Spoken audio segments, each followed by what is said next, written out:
बोलिए सच्चिदानंद भगवान की। तत्विधि प्रणिपातेन परिप्रश्नेन सेव्या उपदेक्ष्यन्ति ते ज्ञानम ज्ञानिनस्तत्त्वदर्शिना। बहुत ही प्रसिद्ध श्लोक है ये भी भगवान का, गीता में जो दिया है। भगवान कहते हैं अर्जुन को कि उस ज्ञान को तू तत्वदर्शी ज्ञानियों के पास जा करके समझ। भगवान कहते हैं, भगवान समझा भी रहे हैं, फिर भी आप में कमी रह जाए तो तत्व ज्ञानी, इसको तत्व से जाने वाले जो महापुरुष है, ज्ञानी पुरुष है, उनसे समझे। इस ज्ञान को, जिसको भी ये संदेश दे रहे हैं कि इस ज्ञान को तत्व पुरुषी जो जान चुके हैं, तत्वदर्शी उसको कहते हैं जिसने तत्व से इस आत्म तत्व को जान लिया हो, जो परमात्मा के तत्व को जान चुके हो, सिर्फ किताबें पढ़ी हुई ना हो, डिग्रियां और किताबें नहीं, जिन्होंने खुद तप करके, यज्ञ करके, योग करके इस तत्व को सिद्ध कर लिया हो, ऐसे तत्वदर्शियों के पास तू जा करके इस ज्ञान को समझे। लेकिन कैसे समझे उसकी भी कहते समझ उसको भली भांति दंडवत प्रणाम करके और उनकी सेवा करके। ये ऐसे नहीं कि जा करके मुंह उठा के खड़ा हो गया, आकड़ के चौड़ा होकर के। हम तो ये पूछने के लिए आए हैं, ऐसे कोई नहीं बताएगा। हाँ, पहले कहते हैं, हाँ पहले भगवान कहते हैं पहले अकल सीख ले, किसी से लेना हो तो लेने की अकल भी सीख ले, भी कैसे लेना है। झुकना जानता नहीं है और वो पाना सब कुछ चाहता है, प्यास भी मिटाना चाहता है और नीचे भी झुकना नहीं चाहता, ऐसे होने वाला नहीं है। हाँ, और कहते हैं सेवा करने से कपट छल छोड़। एक तो बिल्कुल सरल हृदय और कपट छोड़ करके और सेवा करते करते। पहले पता है, पहले महात्माओं के पास लोग जाते थे 10-10, 12-12 साल तक सेवा करते रहते हैं। गोरदयाल जी आते हैं, देख लो फिरोजाबाद से। 12 साल गुरुजी ने उपदेश नहीं दिया था उनको, सेवा करते 12 साल बाद तो उनको उपदेश दिया था, और 5-5, 6 साल से पहले तो किसी को भी नहीं देते थे। गुरुजी तो बहुत बात है। तो पहले के संत ऐसे थे कि बहुत टाइम तक सेवा करते रहो। उसके बाद सेवा करते करते जब देख लेते गुरु ये बिल्कुल अधिकारी हो गया, हृदय इसका साफ हो गया, अहंकार इसका खत्म हो गया, तब उसको बुलाते थे, आ बेटा आप पूछ, क्या पूछ रहा है। तब वो प्रसन्न होते थे, तब वो हाथ जोड़ के कहता है गुरुजी मुझे आत्मज्ञान चाहिए, मैं जानना चाहता हूँ ब्रह्म ज्ञान क्या है, ब्रह्म जिज्ञासा करते। तब फिर उनको देते थे, और उधर उन्होंने दिया और उधर उनको ज्ञान हुआ। इतनी देर लगती थी फिर, क्यों? उधर बिल्कुल लोहा बिल्कुल गर्म है, तो फिर मोड़ने में देर नहीं लगती, और ठंडे लोहे को मोड़ो तो कितना ही मोड़ते रहो, मुड़ेगा ही नहीं। गर्म लोहा जो बिल्कुल है, बिल्कुल तपा हुआ लोहा, उसको फिर थोड़ा सा इशारे में मुड़ जाता है वो, और जैसा मोड़ो वैसे मुड़ जाता है। तो जिसे सेवा कर करके जिनका हृदय बिल्कुल तप करके पवित्र हो गया, तो उनको फिर देर नहीं लगती थी सरलता। तो कहते हैं उससे फिर तुम कपट छोड़ के सरलता पूर्वक प्रश्न करने से परमात्म तत्व को भली भांति जानने वाले ज्ञानी जन महात्मा तुझे उस तत्व का उपदेश करेंगे। वो जो तत्व परमात्म तत्व को जानने वाले हैं, वो भली प्रकार तुझे ज्ञानी महात्मा तुझे उपदेश करेंगे। ये नियम शर्तें रखी, दंडवत करना, झुकना, और दंडवत करने के प्रश्न करने का भी तरीका होना चाहिए। प्रश्न करने का तरीका होना चाहिए, ये नहीं कि बिना प्रश्न के ही बिना तरीके से प्रश्न करो। बहुत से लोग प्रश्न करते हैं, उन बोलने का भी तरीका नहीं होता, फिर आगे से पता है क्या कहेंगे, उल्टा सीधा क्या है, जब तक छेड़ेंगे नहीं तो बोलोगे कैसे। हाँ, तो मैं तो कह देता हूँ छेड़ोगे तो जूत खाओगे। हाँ, जूत खाओगे। हाँ। भी छेड़ने का तो मतलब होता है जूत खाने। हाँ। भी छेड़ोगे तो जूत खाओगे, और जहाँ फिर अगर तुम उस सत्य को जानना चाहते हो तो उसके लायक तो हो। स्कूल में भी डिग्री भी जब कोई आदमी जब परीक्षा लेते हैं, बड़े बड़े आईपीएस अधिकारी जब है, तो वो देख लेते हैं उठना बैठना, बोल चाल, कपड़े सभी उन्हीं से परीक्षा कर लेते हैं। हाँ, सिर्फ एक शब्द से आदमी की पहचान कहाँ से होती है? आदमी की पहचान चाल से, बोल से। एक शब्द ही बता देता है कि आदमी कितना पानी में है, कितनी समझ है। प्रश्न करने वाला के बता देता है ये प्रश्न अहंकार से कर रहा है कि सरलता से कर रहा है, इसके अंदर योग्यता कितनी है, वो उसका प्रश्न बताता है इस बात को। और कुछ लोगों के प्रश्न ऐसे होते हैं जो ब्रह्म ज्ञान से कोई लेना देना ही नहीं है। बहुत से आगे पूछेंगे कि रावण की नानी का क्या नाम था, मेरी नानी का पता नहीं था, रावण की नानी का मैंने ठेका लिया है। और रावण की नानी का अगर पता भी लग जाए वो कौन थी तो क्या मिलेगा बताओ। रावण की नानी खीर तो बना के देके नहीं जाएगी ना, उसकी रावण की नानी के पेट भरेगा। जब रावण की नानी के पूछने से ना पेट भरेगा तो फिर उससे पूछने से क्या फायदा है। हमारा पेट, हमारी भूख प्यास किससे मिटेगी? प्रश्न वो करो जिससे हमारी भूख प्यास मिट जाए, और जिससे हमारी भूख प्यास मिटनी नहीं है उससे पूछने से क्या मतलब हो गया भाई? उससे पूछने से क्या तुक है? उसका तो कोई मतलब ही नहीं रह गया। लेकिन प्रश्न ऐसे हैं लोगों के कि वो इस तरीके से करते हैं, जो बात नहीं पूछनी है घर गृहस्थियों की, कोई अपनी मन की समस्या होती है वो ठीक है वो पूछी जाती हैं। जिन बातों से कोई मतलब ही नहीं है वो बातें करना, भगवान कहते हैं वो बातें करना व्यर्थ है, वो प्रश्न करना व्यर्थ है। और कुछ लोग तो पहले तो जब आएंगे ना, हमारे पास भी आते हैं, पहले तो आएंगे बड़ी ज्ञान की बात करेंगे, और 2 मिनट बाद में वही घोड़ा वही मैदान उनके हाँ वो घोड़े वो मैदान। तो भगवान कहते हैं इसकी ब्रह्म की जिज्ञासा नहीं है, परमात्मा की जिज्ञासा। ये जिज्ञासु नहीं है।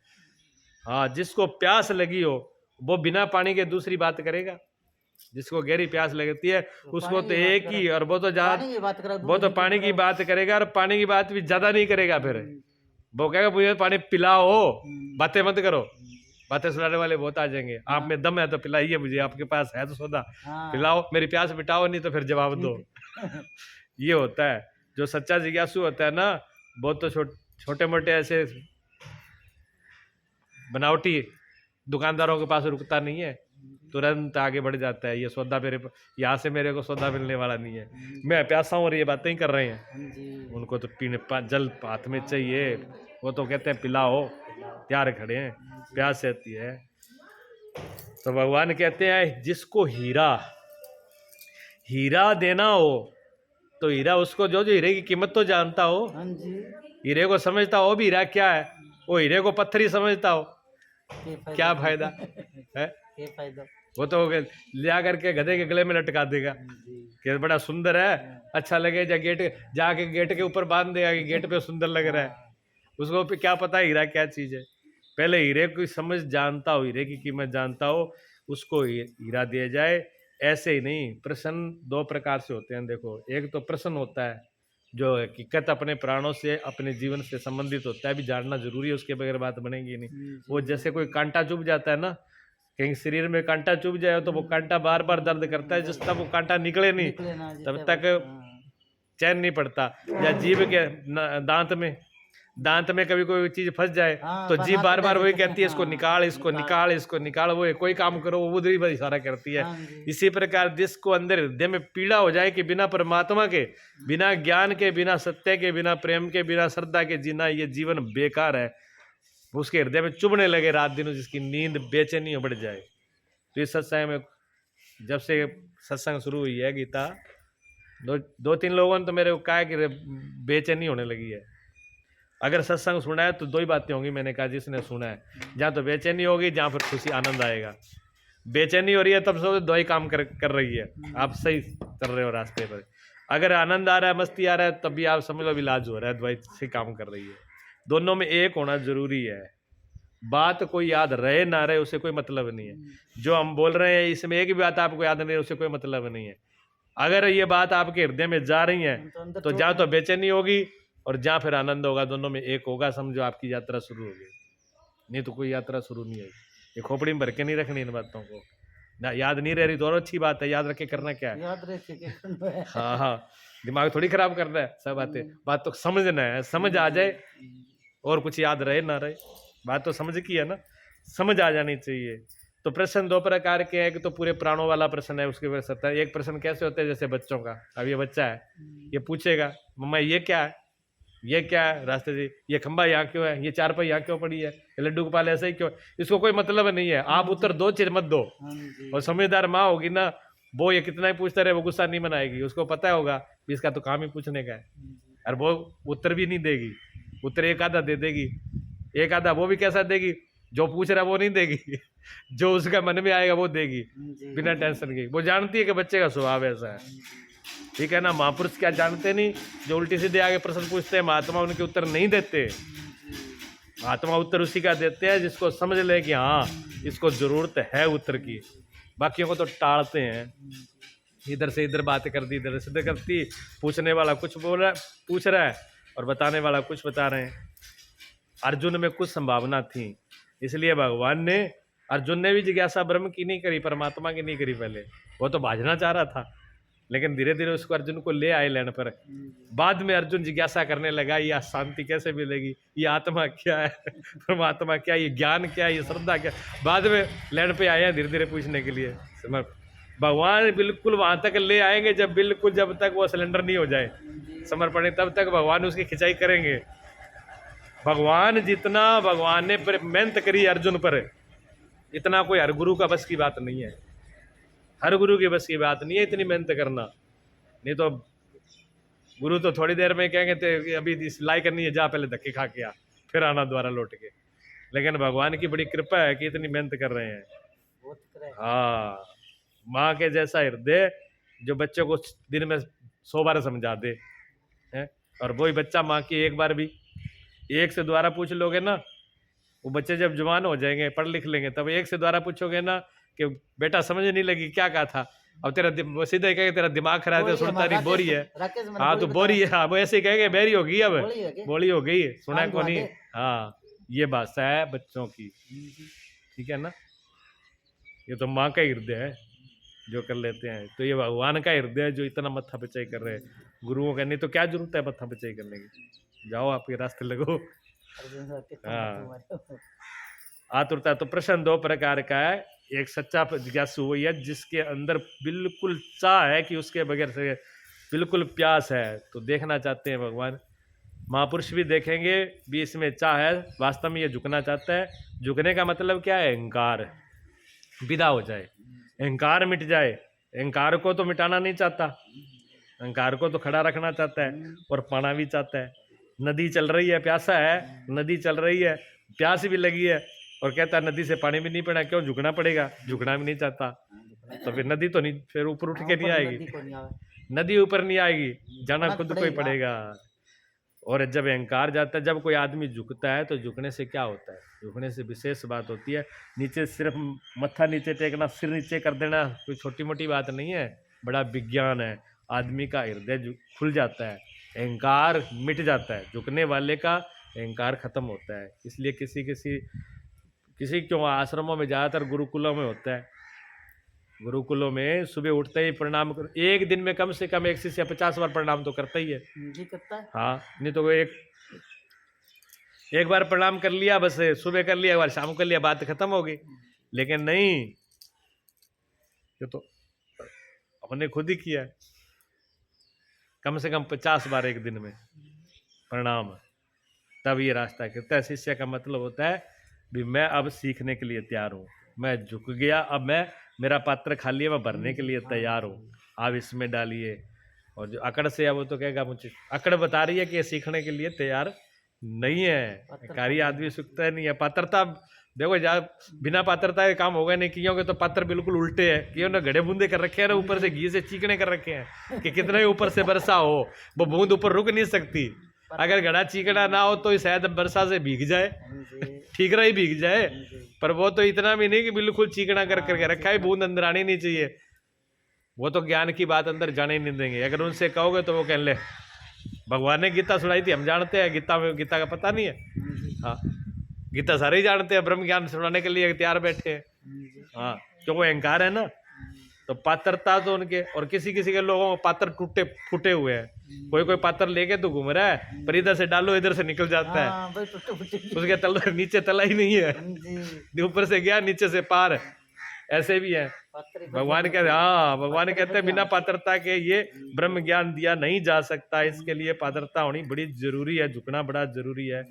एक दरबार में एक बहुत बड़ा सम्राट हुआ, तो उसके दिल मन में आ गई कि लोग कहते हैं भगवान सब जगह, भगवान सब जगह, भगवान सब जगह। मेरी सभा में बड़े पढ़े लिखे मंत्री बैठे हुए हैं, बड़े बड़े विद्वान बैठे हैं, ब्राह्मण बैठे हैं। उन्होंने कहा कि ऐसे बताओ भगवान सब जगह, तो दिखाओ मुझे। अब दिखाने की कोई चीज है, दिखाने की, भगवान दिखाने की चीज तो है नहीं, भगवान तो अनुभव की, ज्ञान की चीज है, दिखाने की नहीं, ज्ञान की, अनुभव की चीज है। दिखता क्या, इन आंखों से क्या दिखता है? इन आंखों से हवा नहीं दिखती, इन आंखों से सूक्ष्म कीटाणु नहीं दिखते, इन आंखों से हरी बीमारी नहीं दिखती, ऐसे आंखों से दर्द नहीं दिखता। कोई कहे मेरे यहाँ दर्द हो रहा है, कोई कह दिखा दिखा ना, दर्द कितना मोटा है, छोटा है, कि लंबा चौड़ा है, कि काला पीला, दिखा तो क्या दिखाओगे आप? दिखा दोगे? इन आंखों से, इन आंखों की शक्ति बहुत कम है, इन आंखों से कोई निर्णय नहीं किया जा सकता। अब उन्होंने कहा, अब सारे विद्वान तो चुपचाप बैठ गए। उन्होंने कहा, कल तक आप बड़ी बड़ी ज्ञान की बातें करते हो, कल से मुझे दिखा देना, 24 घंटे का टाइम है, नहीं तो हिसाब लगा लेना, ये फांसी वाला तख्ता तैयार है। अब सब लोग घबरा के, डर के मारे आए ही नहीं। कल देखा तो वहां कचहरी खाली, कोई नहीं है, कोई नहीं है। महाराज ने कहा कोई नहीं है, सब गए। तो उठ के द्वारपाल आ गया। द्वारपाल कह लगे, महाराज कोई आएगा भी नहीं यहाँ पर, लेकिन आप कहो तो भगवान हम दिखा देंगे।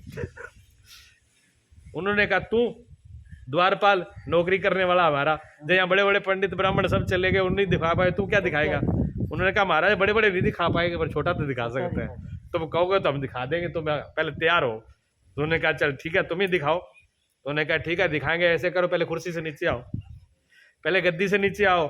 निधि आ गया राजा नीचे, खड़ा हो गया। ऐसे तन के क्या खड़े हो, छाती तान करके है? लंबे लेट के दंडवत प्रणाम करो मुझे। राजा ने कहा, तेरा दिमाग खराब है? तेरा दिमाग खराब है? क्या तू दंडवत, तू मेरा कल का नौकर, 2 पैसे का नौकर, तुझे मैं प्रणाम करूं? उन्होंने कहा, महाराज फिर जितनी बड़ी बात तुम पूछ रहे हो ऐसे मिलने वाली नहीं है। अगर तुम्हें जब तक दंडवत प्रणाम करोगे नहीं, तब तक आगे का राज खुलेगा नहीं।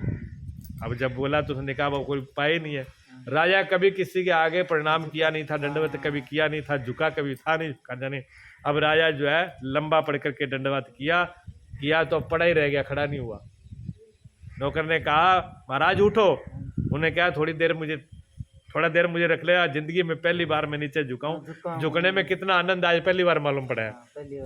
अहंकार विसर्जित हो गया, आनंद। तो दरबार ने कहा, महाराज जो ये आनंद झुकने में मिला है, ये आनंद ही परमात्मा है, ये बिना झुके के नहीं मिलता। हाँ, जब तुम झुकना ही नहीं चाहते तो फिर मिलेगा नहीं। झुकने से ही पात्रता आती है, नहीं तो फिर बात बनेगी नहीं। और वैज्ञानिक कारण भी है, देखो वैज्ञानिक कारण भी है प्रणाम करने के। ये तो आध्यात्मिक बातें भी है और वैज्ञानिक कारण भी है। वैज्ञानिक कारण क्या है कि परमात्मा, जो संत महापुरुष होते हैं, जो ज्ञानी पुरुष होते हैं, उनका संबंध तार किससे जुड़ जाता है? परमात्मा के साथ। परमात्मा और वो एक हो जाते हैं। जब परमात्मा और वो एक होते हैं तो जैसे हम अपने घर में लाइट जलाते हैं, और लाइट जो है वो ट्रांसमीटर से जुड़ी हुई है, और ट्रांसमीटर की लाइट बड़ी लाइट से जुड़ी हुई है, ठीक है ना, तभी तो लाइट जलती है।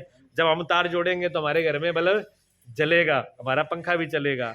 तो जो महापुरुष परमात्मा के साथ जुड़ गए, परमात्मा की शक्ति, परमात्मा की ऊर्जा, परमात्मा की ताकत उनके साथ एक हो जुड़ जाती है। और वो ताकत कहाँ से ज़्यादा निकलती है?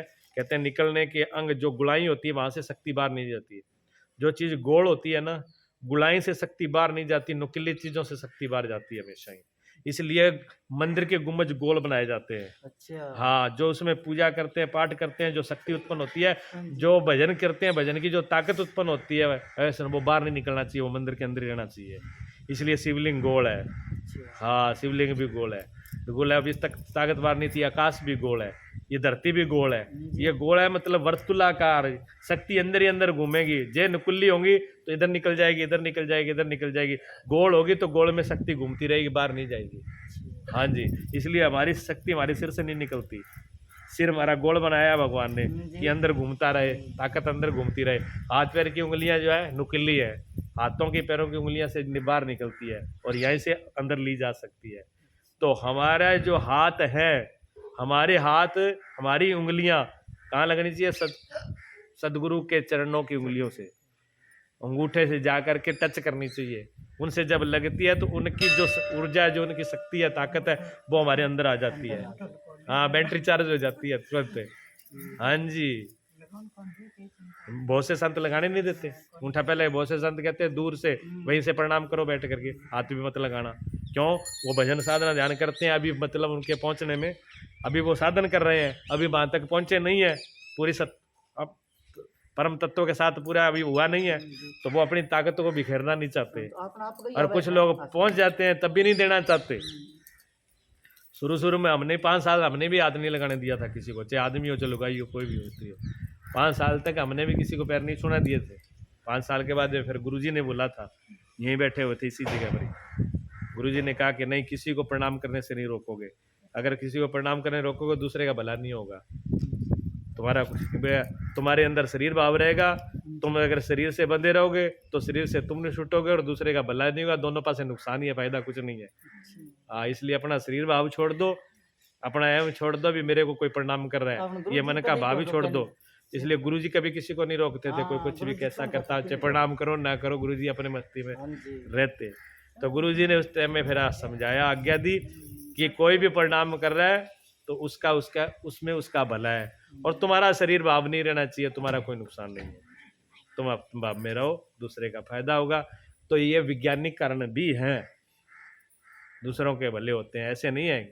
गहरे परिणाम होते हैं, प्रणाम करने से, दंडवत प्रणाम करने से गहरे परिणाम होते हैं। फिर कहते हैं कुछ ना कुछ लेके जाओ सेवा, खाली हाथ। देखो लिखा है श्लोक में, स्पष्ट लिखा है भगवान ने कि भली भांति जो है छल कपट छोड़ के उनकी सेवा के लिए सरलतापूर्वक सेवा करिए, बिना सेवा के आप जुड़ नहीं सकते। और कुछ ना कुछ उनके लिए लेकर के जाओ, खाली हाथ मत जाओ। तो कहते खाली हाथ जाना क्यों जरूरी है? कहते जब इतनी बड़ी महान वस्तु को आप लेना चाहते हो तो कुछ देना नहीं चाहते, कुछ देने का तो भाव होना चाहिए। अन्न पदार्थ तालमेल कैसे बैठेगा? फिर एक बात है, चलो महापुरुष को तो कुछ भी नहीं चाहिए, भगवान के मंदिर में आप जाते हो, भगवान को कुछ नहीं चाहिए, भगवान परिपूर्ण है, पूरी तीनों लोकों के मालिक हैं, ये बात पक्की है। लेकिन आप ये बताओ, एक तो बहुत बड़ा आदमी है और एक छोटा, आप उनको बड़े आदमी से ले ही सकते हो और उनको बदले में कुछ ना दो तो आपके अंदर हीन भावना आ जाएगी, आपका और उनका तालमेल नहीं बैठेगा। इसलिए कहते हैं रिश्ता संबंध बराबर में करो। रिश्ता संबंध बराबर में क्यों करो? कि जहाँ आदान प्रदान हो सके, ले भी सके, दे भी सके, बोल भी सके, मांग भी सके। और एक ही एक देने वाला हो तो लेने वाला तो छोटा हो जाएगा, देने वाला बड़ा हो जाएगा, फिर बराबरी के तालमेल कैसे आएगा? तालमेल तो नहीं है। इसलिए कहते हैं सदगुरु के पास, भगवान के पास भी तालमेल बिठाने के लिए कुछ तो, चाहे भले आप पत्ता ही दे रहे हो, चाहे फूल ही दे रहे हो, चाहे कुछ भी दे रहे हो, लेकिन संबंध तो बनाओ, लेन देन का संबंध तो करो उनके साथ में। तो कहते हैं महापुरुषों के पास कुछ लेके जाओ, ठीक है आपकी वस्तु तुच्छ है, किसी काम में कोई मूल्य नहीं है, जो भगवान देंगे, सतगुरु देंगे, वो अमूल्य है, उसका अनंत मूल्य है।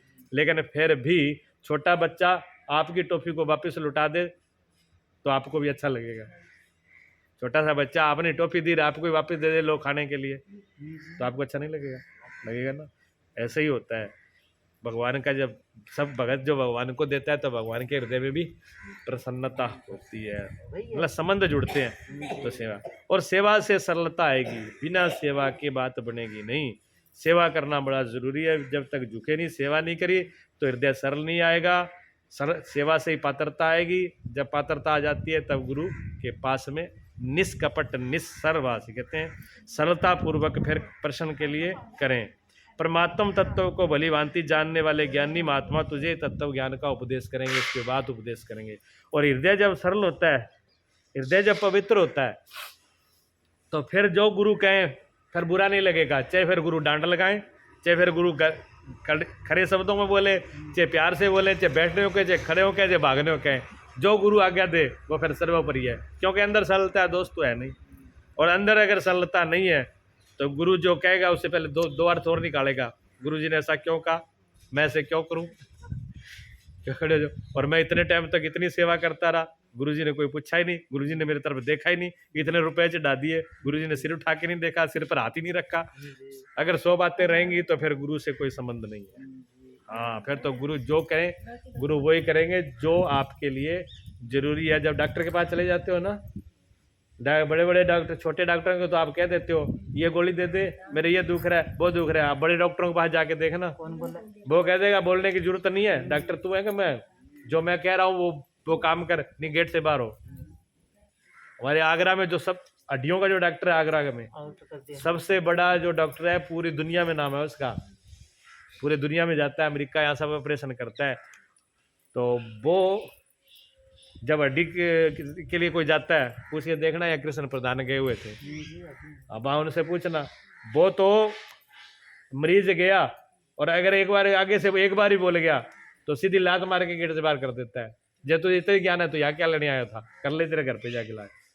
और किसी हार्ट गलत जुड़ा हुआ है, गलत जुड़ा हुआ है तो वो उसको मालूम है इसको तोड़ना पड़ेगा, तो वो मरीज आके खड़ा जी है, वो देख लिया, देखते वो पटक देगा उसको, बैठते हाथ टूट जाता है, दोबारा ऑपरेशन कर देता है, ले आओ बेड के ऊपर से, इस तरह से करता है वो। लो हाँ, और डॉक्टर इतना जबरदस्त है कि लोग उसके लेन लगाए खड़े रहते हैं, और व्यवहार उसका इस तरह सख्त है। हाँ हाँ, कृष्ण तो उसके पास गए ही नहीं। हाँ, मैं वो सनकी आदमी है ना, सुनेगा नूर।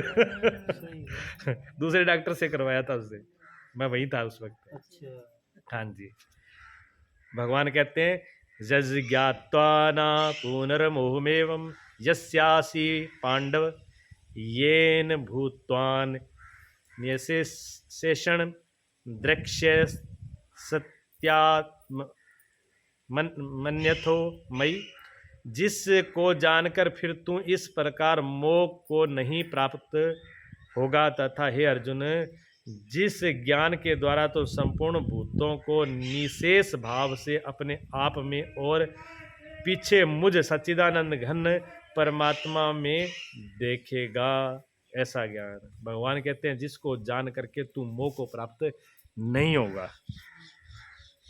किसको जान करके? किसको जान करके? ज्ञान को जान करके। मोह किससे नष्ट होगा? मोह की दवाई क्या है? मोह की दवाई एक ही है, मोह की दवाई है ज्ञान। बिना ज्ञान के वो मिट सकता नहीं।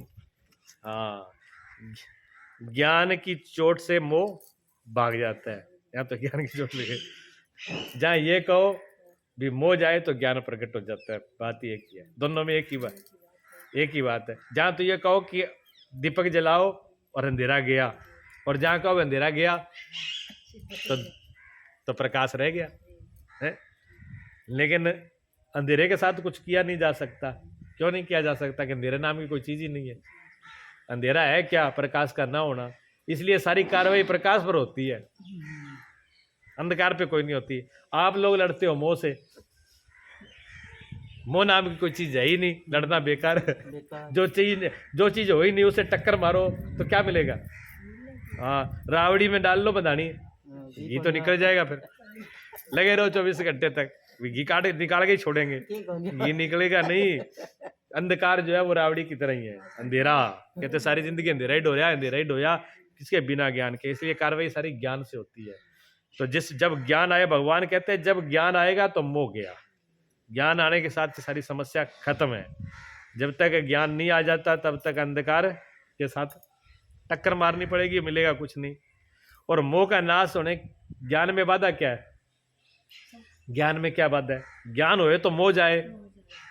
अच्छा, ज्ञान होने से मोह तो मिट जाएगा, लेकिन ज्ञान होने में बाधा क्या है? वो क्या चीज है? क्या आड़ी है? हाँ, हम तो रोज ही बता रहे हैं, इतने दिन से सुन रहे हो, थोड़ा बहुत तो क्या बता दिमाग में आ गया हो। मैं बाधा है, मैं खुद ही बाधा हूँ, कोई बाधा दूसरी नहीं है। मेरा जो अहंकार है, मेरा जो मैं अपना है, जो मैं और दूसरा उसके फिर साथ जुड़ जाता है मेरा। ये मैं जो है नहीं, मैं जो बड़ी है, ये अहंकार जो है ना, ये बहुत बड़ी बाधा है। अगर अहंकार मिट जाए, मैं मिट जाए, तो फिर काम करो तो मोल लो तो बात किस पे रुकेंगे? वो खुंटा तो वही है ना, खुंटे तो आप ही हो।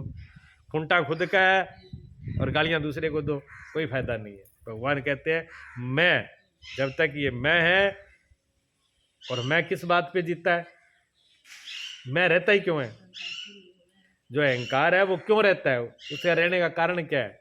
मैं रहता है जीने, मैं जीऊं, जीविसना, मैं जिंदा रहूं, मैं हर प्रकार से बना रहूं, मैं कभी मिटूं नहीं, मैं बना रहूं, इसी से अहंकार बना रहता है। जो जीने की इच्छा है ना, जीवेशना कहते हैं इच्छा जीने की, मैं हमेशा ऐसे ही रहूं, उससे अहंकार बचता है। जिसने जीवेशना ही छोड़ दे, आज मरे कल आए मौत, आ जाए मेरा क्या बिगाड़ेगी? अहंकार क्या करेगा?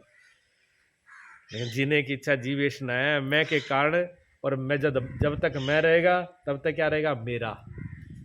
मैं से ही फिर मेरा खड़ा होता है, मेरा मकान, मेरा धन, मेरा बच्चे, मेरे पत्नी, मेरे रिश्तेदार, मेरा परिवार, मेरा धर्म, मेरा कर्म, मेरे पाप, मेरे पुण्य। फिर मेरे के साथ बहुत कुछ जड़ जाता है। जितना बड़ा मेरा और उतना ही बड़ा फिर मैं। मेरा नहीं तो फिर मैं भी नहीं। इसलिए मैं को बचाने के लिए फिर मेरा भी बहुत बड़ा बनाते हैं। हाँ, ये मेरा किसके कारण बनता है? मैं को बचाने के लिए, मैं के लिए। मैं से ही सारे जितने संबंध हैं वो खड़े हो जाते हैं।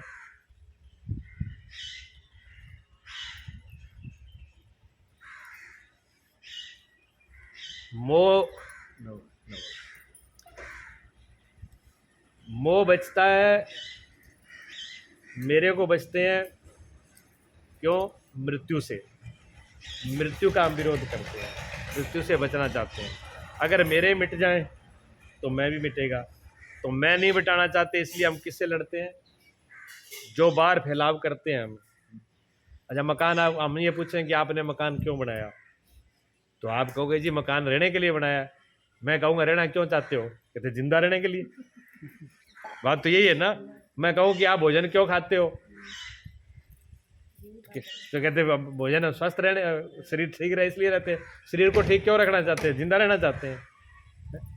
तो बाहर की जितनी भी सारी सिस्टम बनाया तो जिंदा रहने के लिए है ना। तो बचना किससे चाहते हैं? मौत से। कारण तो वही है ना, बचना तो मौत से ही चाहते हैं ना।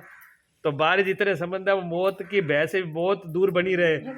मौत से बचने के लिए ऊपर घेरा तो बहुत बड़ा बताते हैं। परिवार का, रिश्तेदार का, घर मकान, धन का तो जोरी बड़ी करते हैं। आप कहते हैं धन इकट्ठा क्यों करते हैं? लहारी बीमारी आ गई तो डॉक्टर पे खर्चा करने के लिए पैसे तो चाहिए है, तो धन भी उसके लिए इकट्ठा कर रहे हो। लेकिन सारा एक ही बीमारी के लिए खड़ा करते हैं, मौत। मौत मौत से बच जाए। अरे कोई ज्यादा दुखी हो जाए, जब ये सारी चीजों से तंग आ जाए, तंग आ गए फिर क्या कहेगा? अब तो भगवान चकले गुस्सा होए। हाँ सही पकड़ा पुजारण। एक ऐसे ही था वो पुजारण की तरह, रोज कहे भगवान अब तो पीछा छुड़ा दे, इससे घर खेड़ो छुड़ा दे, चक ले चक। एक दिन भगवान को जमराज जी को दे आ गई। एक दिन जमराज जी आके खड़े हो गए। उसने कहा पुजारण बहुत दिन से तंग है, हाँ अब मैं तैयार हूँ, बोल कैसे बुलाया मुझे? जमराज जाते हैं चकले, रोज चकले कहते हैं, तो बुलाया तो इसलिए होगा। जमराज ने कहा बोल किस लिए बुलाया मुझे? जो सामने देखी मौत को पुजारने के लिए, नहीं मैं ऐसे नहीं, मैं कोई गोबर वाला पटलिया चकाने वाला कोई नहीं था, इसलिए बुलाया था। जमराज से भी गोबर उठा के चल दिए। हम लोगों की हालत तो ये है, भगवान मौत को भी कहेंगे तू थोड़ा सा काम करवा दे, तू जा आते। हमने ऐसे नहीं बुलाया था, हमने तो अपने मतलब के लिए बुलाया था। मौत से भी काम लेना चाहते हैं, यमराज से भी। हाँ तो हमारा जो मोह है ना, जो फैलाव है मोह का, वो मृत्यु से बचने का है। लेकिन मृत्यु से फिर भी बच नहीं पाते हम लोग, उसी से हाँ वही गड़बड़ करता है। कुछ आदमी मौत को कब स्वीकार करता है, कब मांगता है? जब उसकी मन की इच्छा पूरी नहीं होती।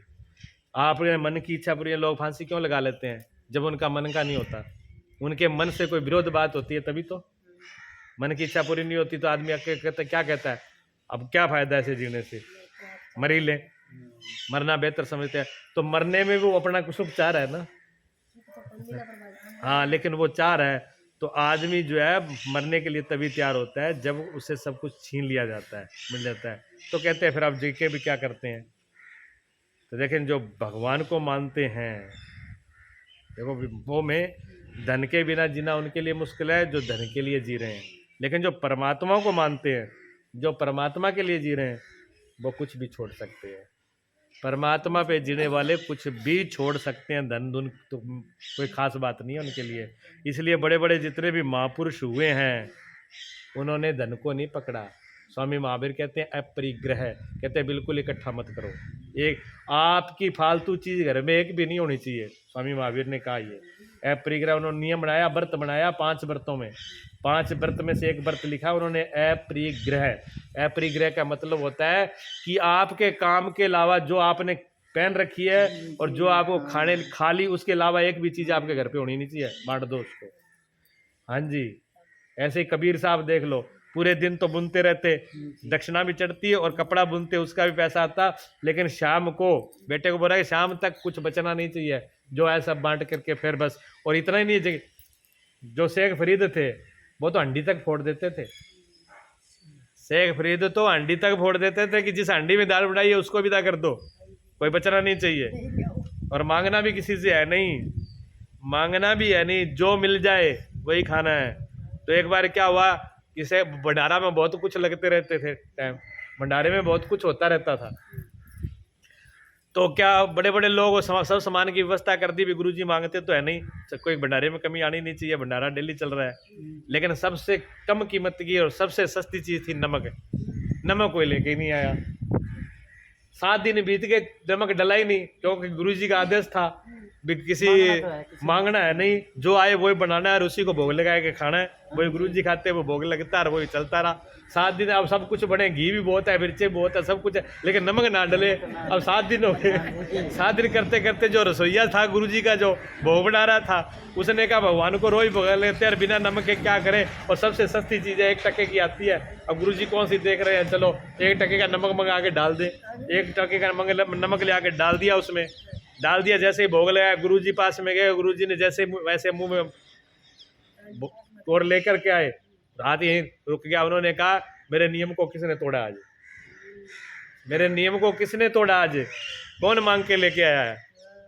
अब सबको जब बोला तब घबरा गए। तो सोइया आया, हाथ जोड़ दिया, गुरुजी गलती मैंने की है, मेरे सारा सामान था, सब कुछ था, 7 दिन हो गए, 1 टके का नमक था, तो मैंने कहा इतना सामान रखा है तो क्या फर्क पड़ता है, इतने में सब कुछ तो रखा ही है।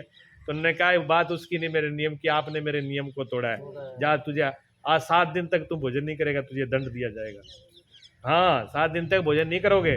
उसके बाद जो पीर हैं, पीरों पर नमक चढ़ना शुरू हो गया, पीरों पे नमक उसके बाद में शुरू हुआ, नमक चढ़ाना। तब लोगों को पता ही नहीं पीरों में नमक क्यों चढ़ा रहे हैं, नमक चढ़ा गया हुआ, फिर बाद में नमक शुरू हुआ है। ये शेख फरीद का था, हाँ जी, शेख फरीद का नियम था ये। हाँ, तो हर किसी के पीछे कोई ना कोई कारण तो होता है। हाँ जी। तो भगवान कहते हैं बड़े बड़े जो महापुरुष हुए मांगते नहीं थे। मोहम्मद की सुन लो, मोहम्मद जो हुए, मोहम्मद फ़कीर हुए, उनका भी यही नियम था। तो वो क्या करते थे, वो शाम को सारी चीज़ बिल्कुल ख़त्म करके फिर सोते थे।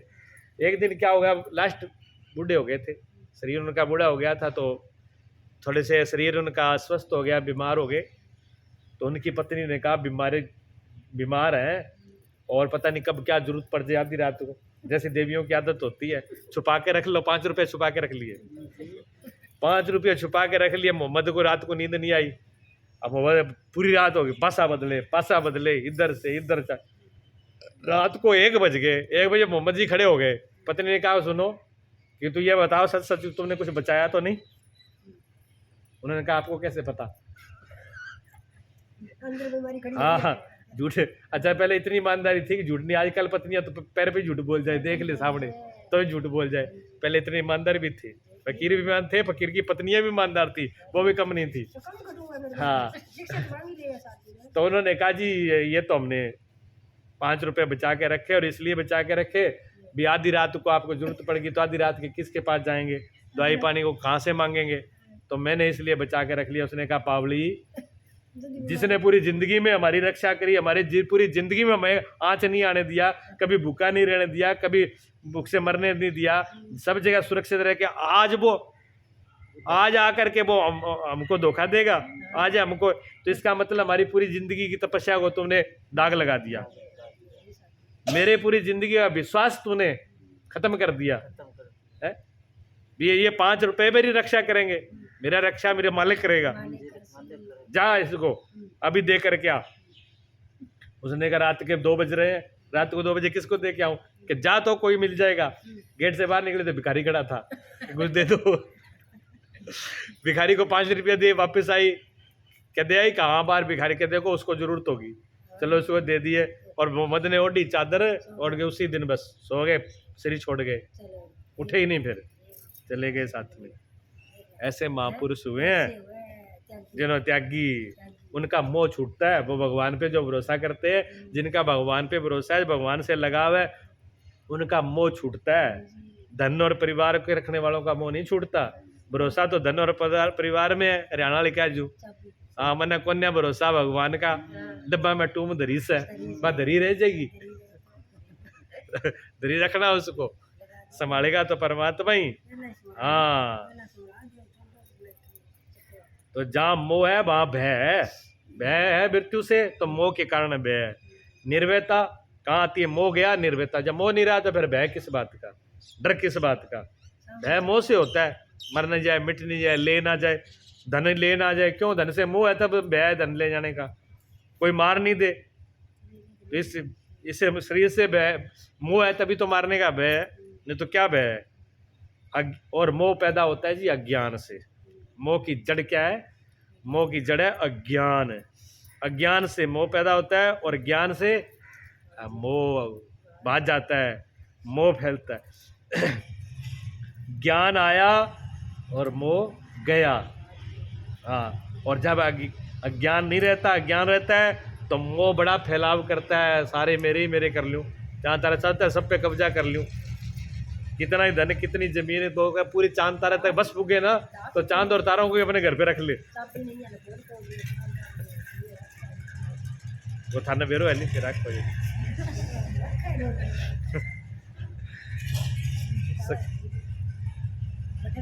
मोह से, अज्ञान से मोह पैदा होता है, और अज्ञान की वजह से मोह को बचाने के लिए सब लोग इकट्ठा करते हैं। राजा महाराजा, बड़े बड़े सिकंदर जैसे दुनिया को सब कुछ किए, लेकिन वो हार जाते हैं। उतना कुछ मिल कर के भी, उनको बहुत कुछ मिल जाए तब भी वो क्या बचेगा? तब भी नहीं बचेगा, तब भी वो चले जाएगा।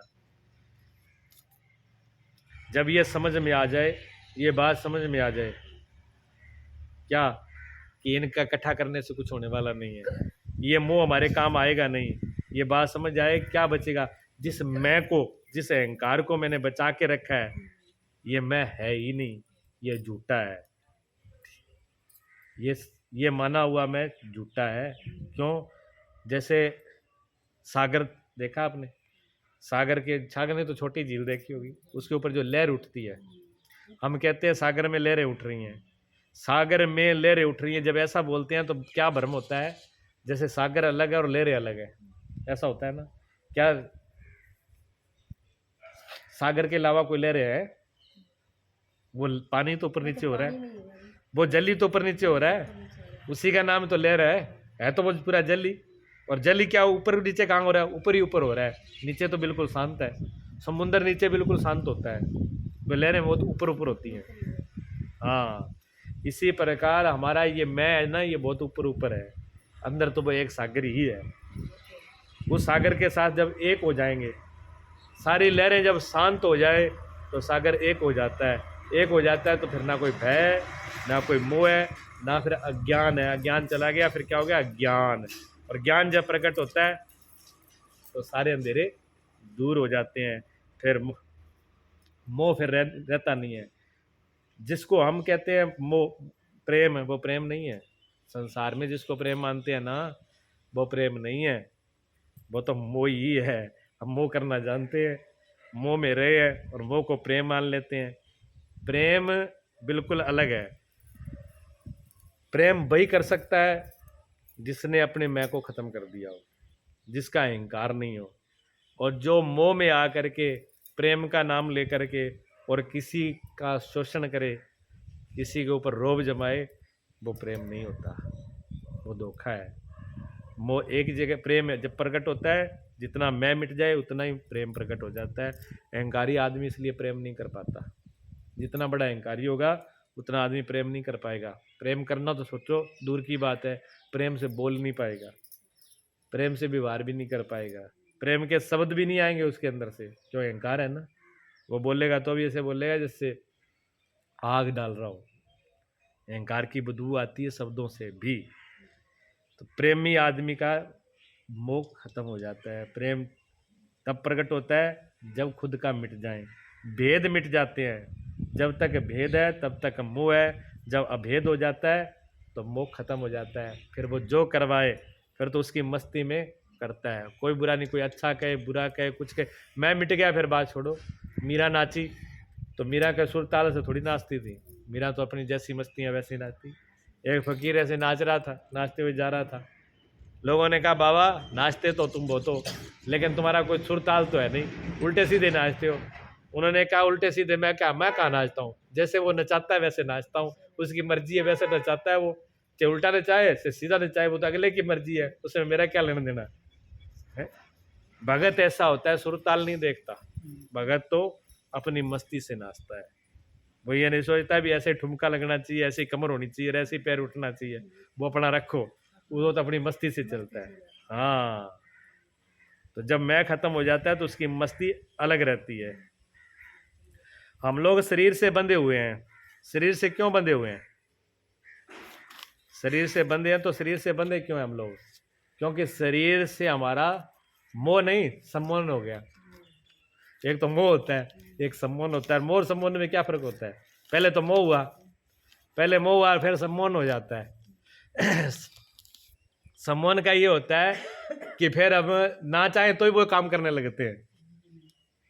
जैसे किसी आदमी को आदत पड़ जाती है, वो आदत में वही काम कर लेता है, उसको पता ही नहीं, फिर उसे पूछे क्यों कर दिया, यार मुझे पता ही नहीं चला, हाथ पहुंच गया था।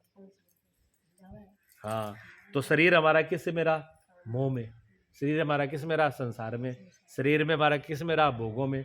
शरीर भोग से पैदा हुआ, शरीर भोगों से पड़ा, शरीर संसार में रहा, संसार की बातों से पड़ा, संसार के अन्न से पड़ा, संसार की इसको आदत है, इसलिए शरीर बार बार संसार में लेके जाता है।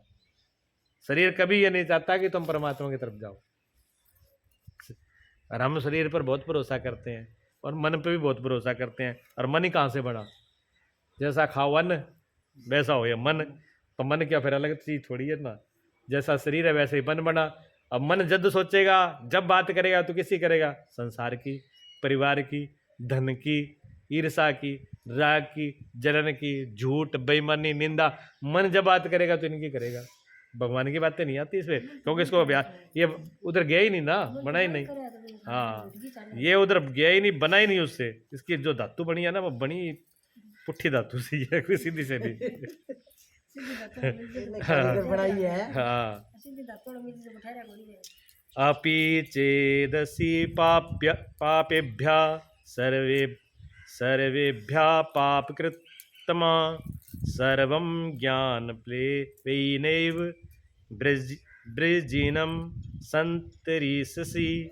यदि तू अब अन्य सब पापियों से भी अधिक पाप करने वाला है तो भी तू ज्ञान रूप नौका द्वारा निस्संदेह संपूर्ण पाप समुद्र से भरी प्रकार तर जाएगा। बड़ा जबरदस्त प्रश्न है। इस प्रश्न को बहुत लोग करते हैं, महाराज हमने बड़े पाप किए हैं, बड़े हमने अपराध किए हैं, मैं बड़ा पापी हूँ। कोई पुण्य आत्मा, कोई बहुत बड़ा पुण्य करने वाला, धर्म करने वाला भगवान के पास जा सकता है, ब्रह्मा इस ज्ञान को कोई पा सकता है, लेकिन हम तो बड़े पापी हैं। लेकिन भगवान ने मोहर लगा दिया। भगवान ने कहा अब तू अगर अन्य सब पापियों से भी, जितने दुनिया में आज तक पापी हुए हैं, उन सब पापियों से भी तू अगर बड़ा पापी है ना, तो अभी चिंता लेने की जरूरत नहीं है। इस ज्ञान रूपी नौका पर बैठते पार हो जाएगा।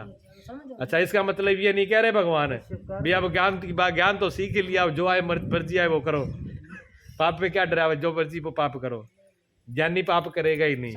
पहले जो हो चुका उसके लिए बोल रहे हैं, जो अज्ञान में किया है वो ज्ञान आने से जल जाएगा, बचेगा नहीं। समझ कह रहे हैं।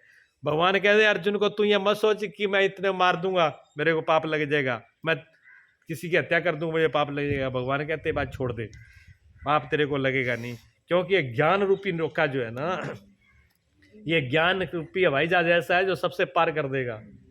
ज्ञान रूपी हवाई जहाज पर बैठने की देर है, कितने समुद्र हो, कितना जल हो, कितने वैसे पार कर देगा। ये ज्ञान ऐसा है।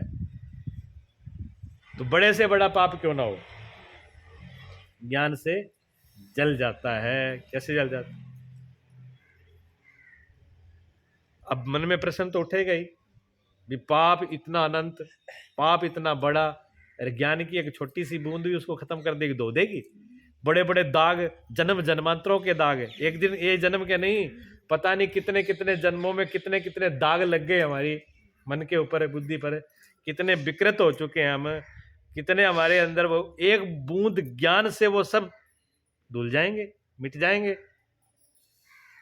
तो जो दिमाग से सोचेंगे वो तो कहेंगे कि आप ऐसे करो, पापों को काटना है तो पुण्य करो, जब तक पुण्य बराबर नहीं होंगे तब तक पाप कटेंगे नहीं। लेकिन भगवान ने एक बात बिल्कुल निश्चित कह दी भी, पाप पुण्य से कभी नहीं कटेंगे। ये बात ध्यान में रख लेना। अगर आपने पाप किया और आप कहोगे हम पुण्य करके उसको काट देंगे, नहीं कटेंगे। पाप का फल पाप का रहेगा और पुण्य का पुण्य का रहेगा। वो महाराज जी सुनाते हैं ना कि घर में लड़ाई होगी, अब जो है बहू गाली तो निकाल के आई सासू को, अब गाली तो दी सासू को, और हनुमान जी के मंदिर में जाके हनुमान चालीसा पढ़ के और माफी मांगे हनुमान जी से, हे हनुमान जी बाबा माफ कर देना, सासू माँ ने गाल काट दी, माफी कर देना। अब हनुमान जी बेचारे क्या करे, हनुमान जी कहते हैं मेरे को तो गाली निकाली नहीं, अब माफी मैं किस बात को दूं, गाली जिसको दी है माफी भाई मांगना, भाई जाके माफ होगी, गलती कहीं करी और माफी कहीं मांग रहे हैं, ये कौन सा तरीका है। तो पुण्य अपनी जगह पर है, पाप अपनी जगह पर है। पाप कर दिया उसका भी फल बनेगा और जो पुण्य कर दिया उसका फल भी बनेगा। दोनों को मिटाना हो तो दोनों को मिटाने के लिए रास्ता अलग है, वो है ज्ञान का रास्ता। हाँ वो ज्ञान का रास्ता है। भगवान कहते हैं निश्चित रूप से भी तुम्हारे पाप, क्यों, अगर तुम पुण्य भी करोगे तो पुण्य में करने में कुछ ना कुछ करोगे तो करने में पाप होगा। मान लो आप दान करने के लिए रोटी पकाते हो, तो रोटी पकाओ तो कीड़े मकोड़े नहीं मरेंगे क्या, उस गेहूं में लकड़ी में कीड़े नहीं मरेंगे, नहीं मरेंगे, तवे में नहीं मरेंगे, वो आटे में नहीं मरेंगे, कुछ ना कुछ तो करोगे ना जी। एक किसान है वो दूसरों की सेवा के लिए अन्न बोता है, तो क्या वो खेत में उससे पाप नहीं होता। तो कुछ भी कर्म करोगे तो पाप बनेगा साथ में। और जो बड़े बड़े कमरे भरते हैं ना नोटों से, वो ईमानदारी से भर जाएंगे, बड़े बड़े कमरे ईमानदारी से नहीं भरे जा सकते, बेईमानी से। और बेईमानी पाप है कि पुण्य है? बेईमानी पाप है कि पुण्य है? पाप है। हाँ लेकिन भगवान कहते हैं तुम चिंता मत करो, एक बूंद काफी है। कैसे कैसे एक बूंद काफी है? क्या अंधेरा भले कितना ही जन्मों का हो, अंधेरा कितना भी घना हो, एक दीपक जला दो फिर अंधेरा ये कहेगा मैं तो बहुत पुराना था, मेरा तो इस घर में कब्जा था, 100 सालों से तो मैं कब्जा करके बैठा हूँ, तू आज आके रोब छांट रहा है, मैं तो नहीं जाता। एक भी नहीं बोलेगा। आग जलाई और अंधेरा गया। इसी प्रकार भगवान कहते हैं ज्ञान हुआ और आपके पाप गए। ज्ञान की बहुत बड़ी कीमत है, छोटी नहीं है।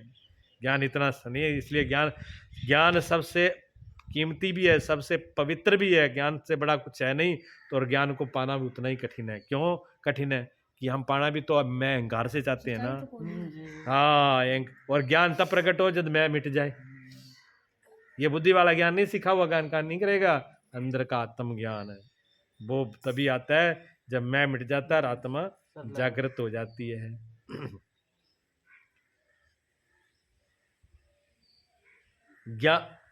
कर्म करने में तो पाप होगा, पुण्य करने में पाप होगा, पाप करने में पाप है, पुण्य करने में पाप होगा। अच्छा ज्ञान करने में, ज्ञान में तो कुछ करना तो होता ही नहीं।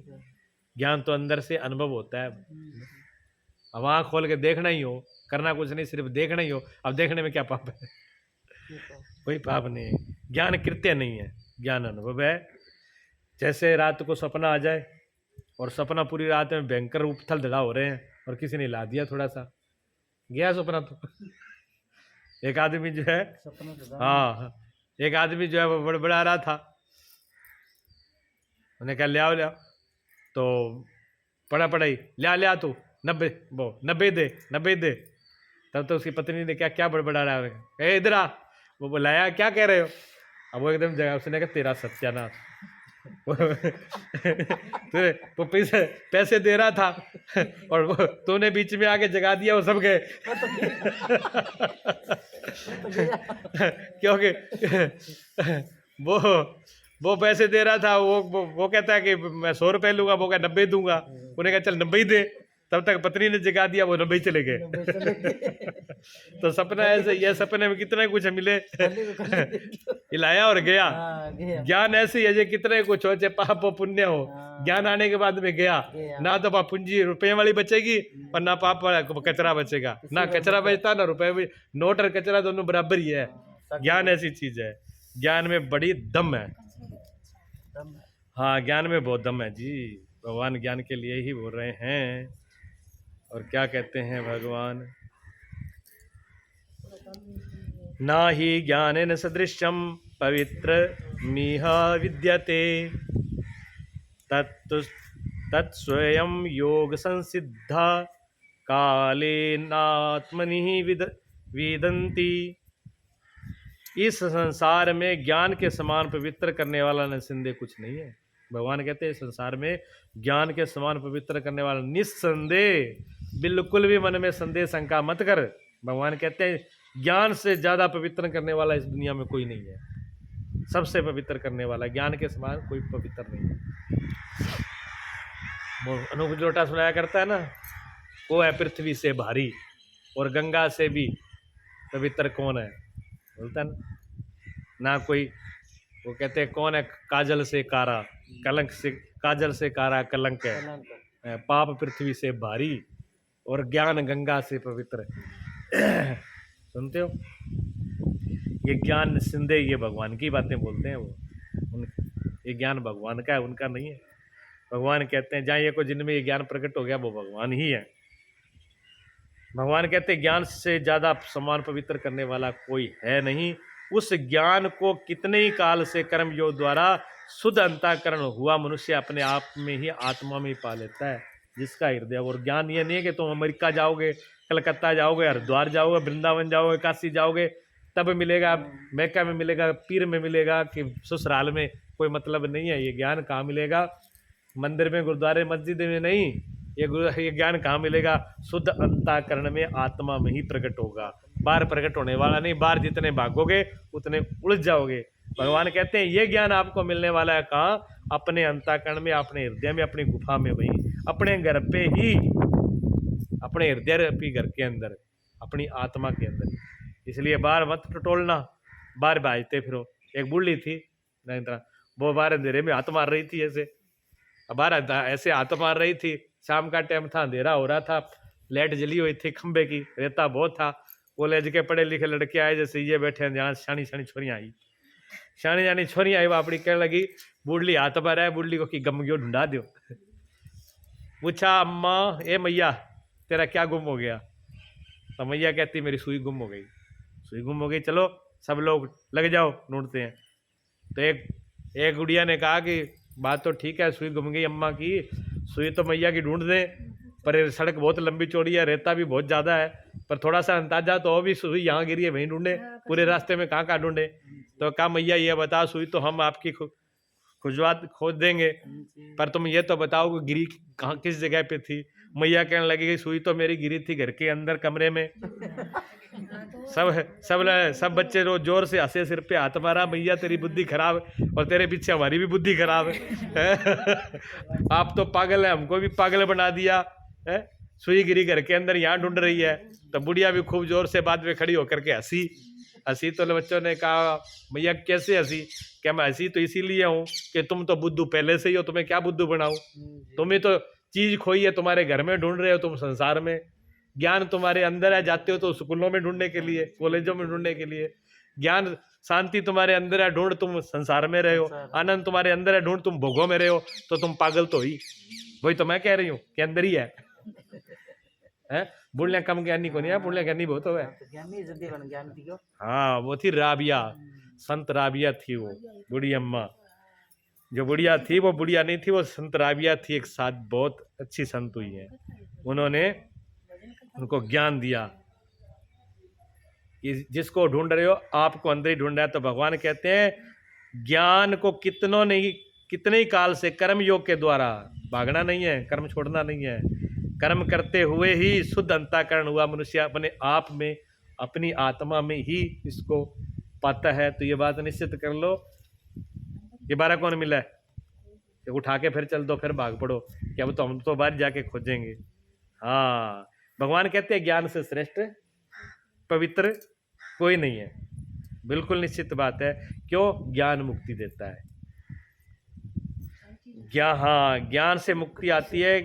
ज्ञान का अर्थ ही है पवित्रता। ज्ञान का अर्थ, ज्ञान से पवित्रता कुछ अलग नहीं है, भिन्न नहीं है। ज्ञान और पवित्रता एक ही बात है। ज्ञान से ज्यादा पवित्र कुछ भी नहीं हो सकता। फिर क्या अपवित्र है क्या? ज्ञान तो पवित्र है, फिर अपवित्र क्या है? गलत क्या है? गंदगी क्या है जिसको साफ करना है? ये तो पता होना कि सफाई करो, पर करनी किसकी है सफाई? ये तो ज्ञान होना चाहिए। ये तो समझ लिया कि साफ करो, पूरे ढंढोरी पीट रहे हैं, पर ये तो पता लगे भी साफ करना किसको है। मार दो और पर हाई उल्ला कर दिया कि मारना किसने, कि ये तो पता ही नहीं किसको मारना है। वो सूरदास का सारे कुत्ते लेन लगा के जा रहे हैं एक के पीछे एक कि जा क्या रहा है कि निमंत्रण है चौधरी जी का। ये भी बिजली वाला खंबा रोपेगा है, वहां मत्था टेकने जाएंगे बताओ, वहां शिव जी महाराज को जल अर्पित किया जाएगा। जी। तो ऐसे बिना मुंह चक्के उठा के चल दे, क्या फायदा? सोच तो लो भी करना क्या है। तो शुचि क्या, देखो शुद्धता को दोनों पक्षों का पता होना चाहिए। ज्ञान इसी का नाम है। या विज्ञान सफाई करनी किसकी है? आंगना झाड़ना है कि कमरा झाड़ना है कि बाथरूम झाड़ना है कि सिर की जुआ निकालनी है, मालूम तो पड़े गंदगी है कहाँ पर। तो भगवान कहते हैं गंदगी क्या है, असुचिता क्या है, बीमारी क्या है। बीमारी, डॉक्टर सबसे पहले बीमारी का पता लगाता है। डॉक्टर कहता है पहले बीमारी का पता लग जाए तब तो दवाई दे, और जब तक बीमारी का पता नहीं दवाई किसकी दे हम। तो बीमारी जानना बहुत जरूरी है, अपवित्रता को जानना चाहिए। और बीमारी क्या है? हमारे मन की इच्छा, मन की वासना, मन के अंदर जो भर रखा है हमने कूड़ा कबाड़, यही सबसे बड़ी बीमारी है। कामनाओं की बीमारी है, मोह की बीमारी है, इच्छा की बीमारी है। ये जो चाह है ना, ये चाह चूड़ी चाह चमारी चाह नीचन की नीच, तो पूरा परब्रह्म था अगर चाह ना होती बीच। ये चाह लेके बैठी हुई है, नहीं तो थे तो परमात्मा कम को नहीं, वो तो थे परमात्मा ही, लेकिन बीच में आ गई ना बीमारी।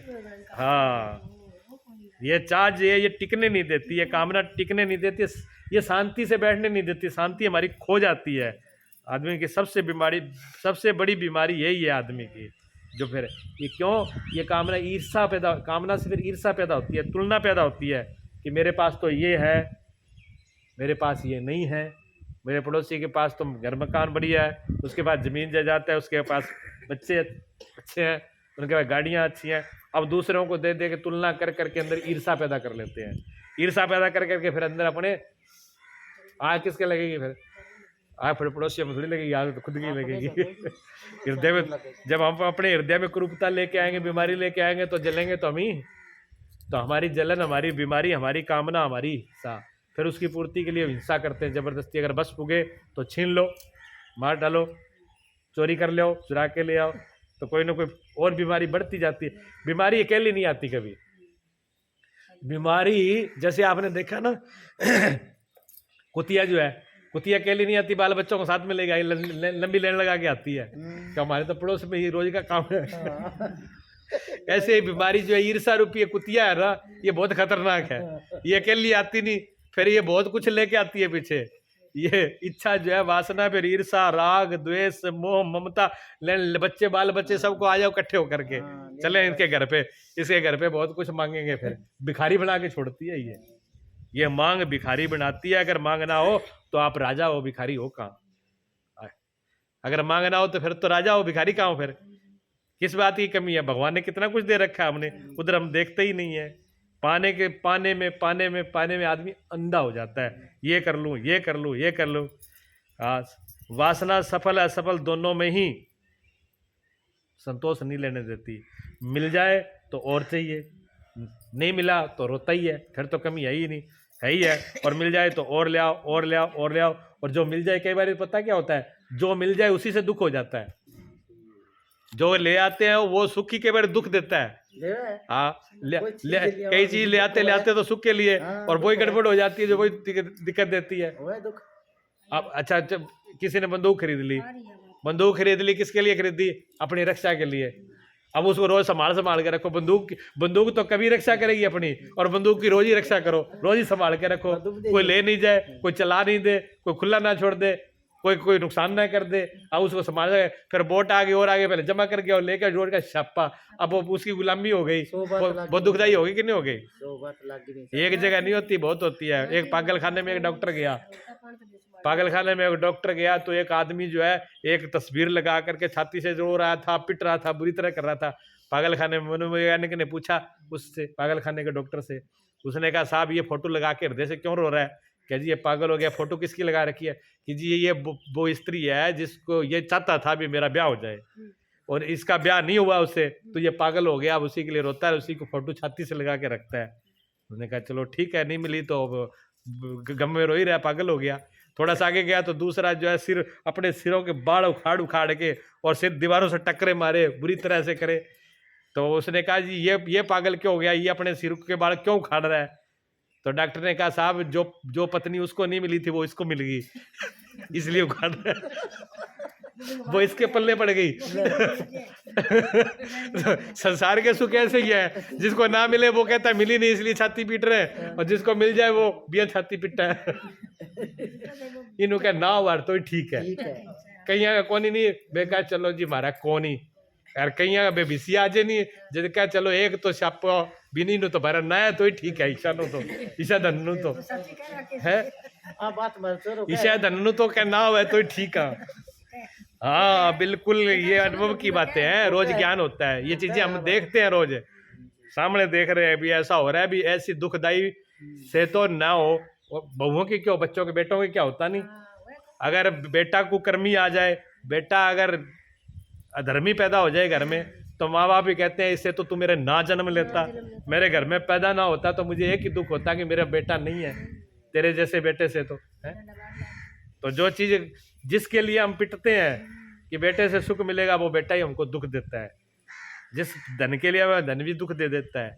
कई बार बीमारी भी, दवाई भी रिएक्शन कर जाती है, दवाई ली तो इसलिए थी कि ठीक हो जाएंगे, और वो रिएक्शन कर गई, रिएक्शन करने के बाद में फिर बीमारी दुगनी बढ़ जाती है।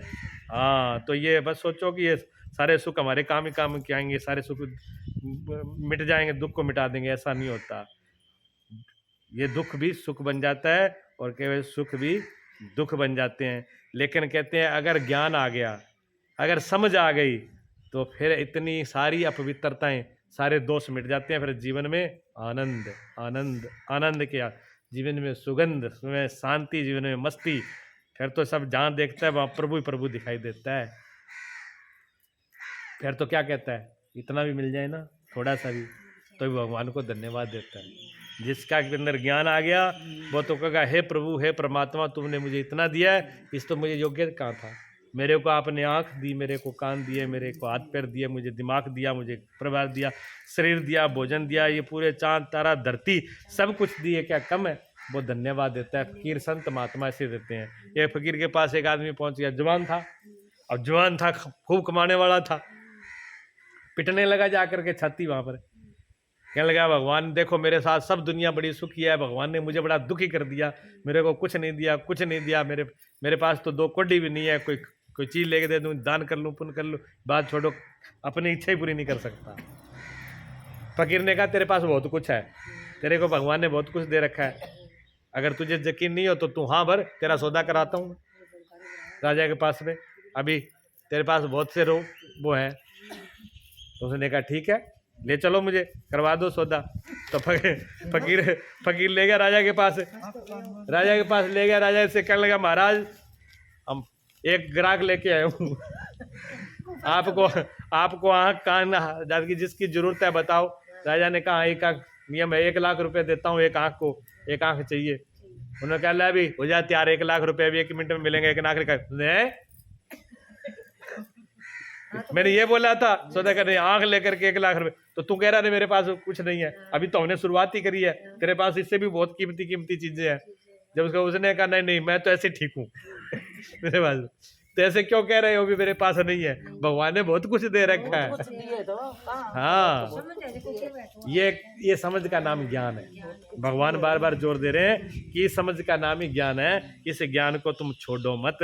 अब कहते हैं ये ज्ञान कैसे आएगा, भगवान आगे एक बात बहुत कीमती बताएंगे आपको, इस बात को पकड़ना है, इस बात को पकड़ना है भी ये ज्ञान कैसे आएगा, ये बात भगवान बता रहे हैं आगे। तो भगवान बड़े वैज्ञानिक तरीके से चलते हैं, एक एक पॉइंट बताते हैं, जैसे भी कमी कहीं रह ना जाए, कोई बच नहीं जाए, इतना मतलब बोलना किसी के बस की बात नहीं है। कोई ज्ञान प्रकाश से प्रकाश हो सकता है, ये अंधेरे से प्रकाश नहीं आ सकता। एक एक बात बड़ी मूल्य की है। ये अगला श्लोक बड़ा ही कीमती है आपके लिए। क्या कहते हैं भगवान, कहते हैं श्रद्धावान लभते ज्ञानम तत्परहा संयति इंद्रिया, ज्ञानम लब्धा पराम शांति में चिरेणा गच्छति, जितेंद्रिय साधारण साधन प्रायण और श्रद्धावान मनुष्य ज्ञान को प्राप्त करता है। 2 बातें लिख दी कि ये ज्ञान सीधा मिलने वाला नहीं है, इसमें 2 शर्त हैं। एक तो जितेंद्रिय, इंद्रियों को जीतने वाला, दूसरा श्रद्धावान। हाँ, दो जने के जिसकी इंद्रियां जीती हुई हैं और जो श्रद्धा वाला है उनके वो इस ज्ञान को प्राप्त होता है, तथा ज्ञान को प्राप्त होकर वह बिना विलंब तत्काल ही भगवत प्राप्ति रूप परम शांति को प्राप्त कर जाता है। फिर देर नहीं लगती, इतनी देर में पार हो जाता है, उस परम तत्व परमात्मा को, परम शांति को, उस परम प्रभु को पा जाता है। लेकिन शर्त रखी है, दो। कौन सी शर्त रखी है? एक तो उसके अंदर जितेंद्रिय होना चाहिए, ठीक है, और एक श्रद्धावान होना चाहिए। दोनों से अगर एक बात को भी उसने पूरा नहीं किया तो भगवान कहते हैं कि बात बढ़ने वाली है नहीं। अगर वो सोचे कि ऐसे काम चला लूं कि सुनी सुनाई बातों से काम चल जाए, तो भगवान कहते हैं सुनी सुनी बातों से काम चलने वाला है नहीं। जितेंद्रिय पुरुष, जितेंद्रिय पुरुष कहते हैं इंद्रियों को जीतना। अब इंद्रियों को कैसे जीता जाएगा बताओ? इतनी बात तो पकड़ में आगे भी इंद्रियों को जीतना है। इंद्रियों कैसे जीते? बंदूक लेके कि लठ लेके? लठ उठा लो, बंदूक उठा लो, ठोको एक इंद्री पे, पार बुला दो। और हम ऐसे ही करते हैं, हम इंद्रियों से लड़ते हैं, ठीक है ना। हम इंद्रियों से लड़ते हैं इसलिए हम इंद्रियों से हार जाते हैं। लड़ना नहीं, भगवान कहते हैं लड़ने से आप हार जाओगे, लड़ने से कभी इंद्रियों से जीता नहीं जा सकता। फिर क्या जीतेंगी? इंद्रियां जीत जाएंगी। जब इंद्रियां जीत जाती हैं तो फिर हम पछताते हैं। तो क्या कहता है? इंद्रियां किससे जीती जाएंगी? ज्ञान से। इंद्रियां भी ज्ञान से जीती जाएंगी। देखो, दोनों विरोधी बात शब्द है। भगवान कहते हैं ज्ञान प्राप्त होगा, कैसे? कहते इंद्रियों को जीत लोगे तब। कहते फिर इंद्रियां कैसे जीती जाएगी? कहते ज्ञान से।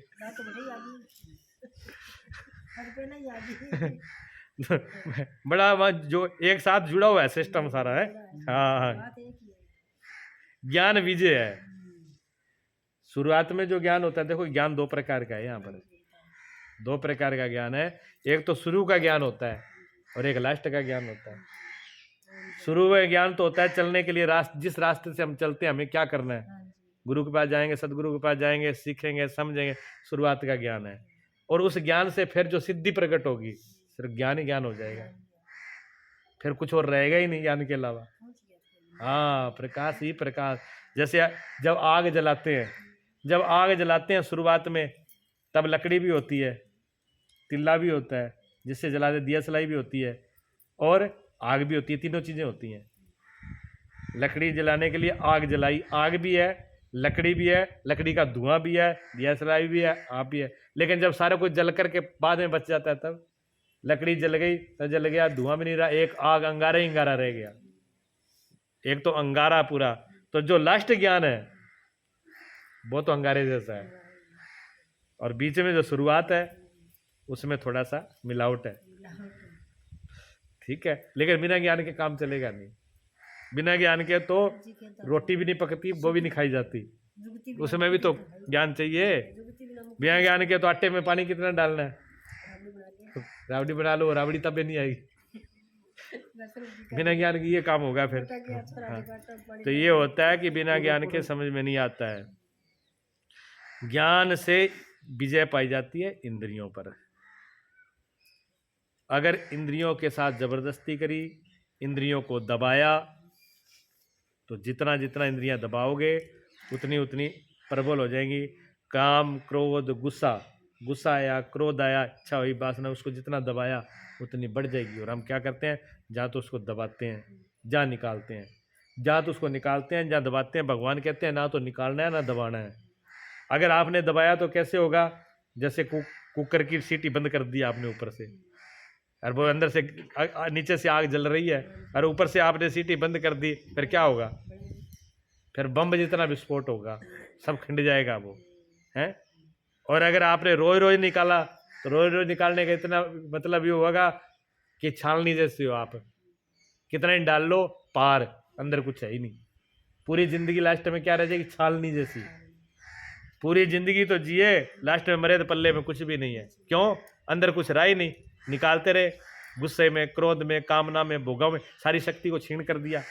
जब सब शक्ति को छीन कर दिया तो रोते हुए मरोगे, हमारे पास कुछ नहीं है तो कुछ क्या बचेगा? बचाया ही नहीं कुछ, है?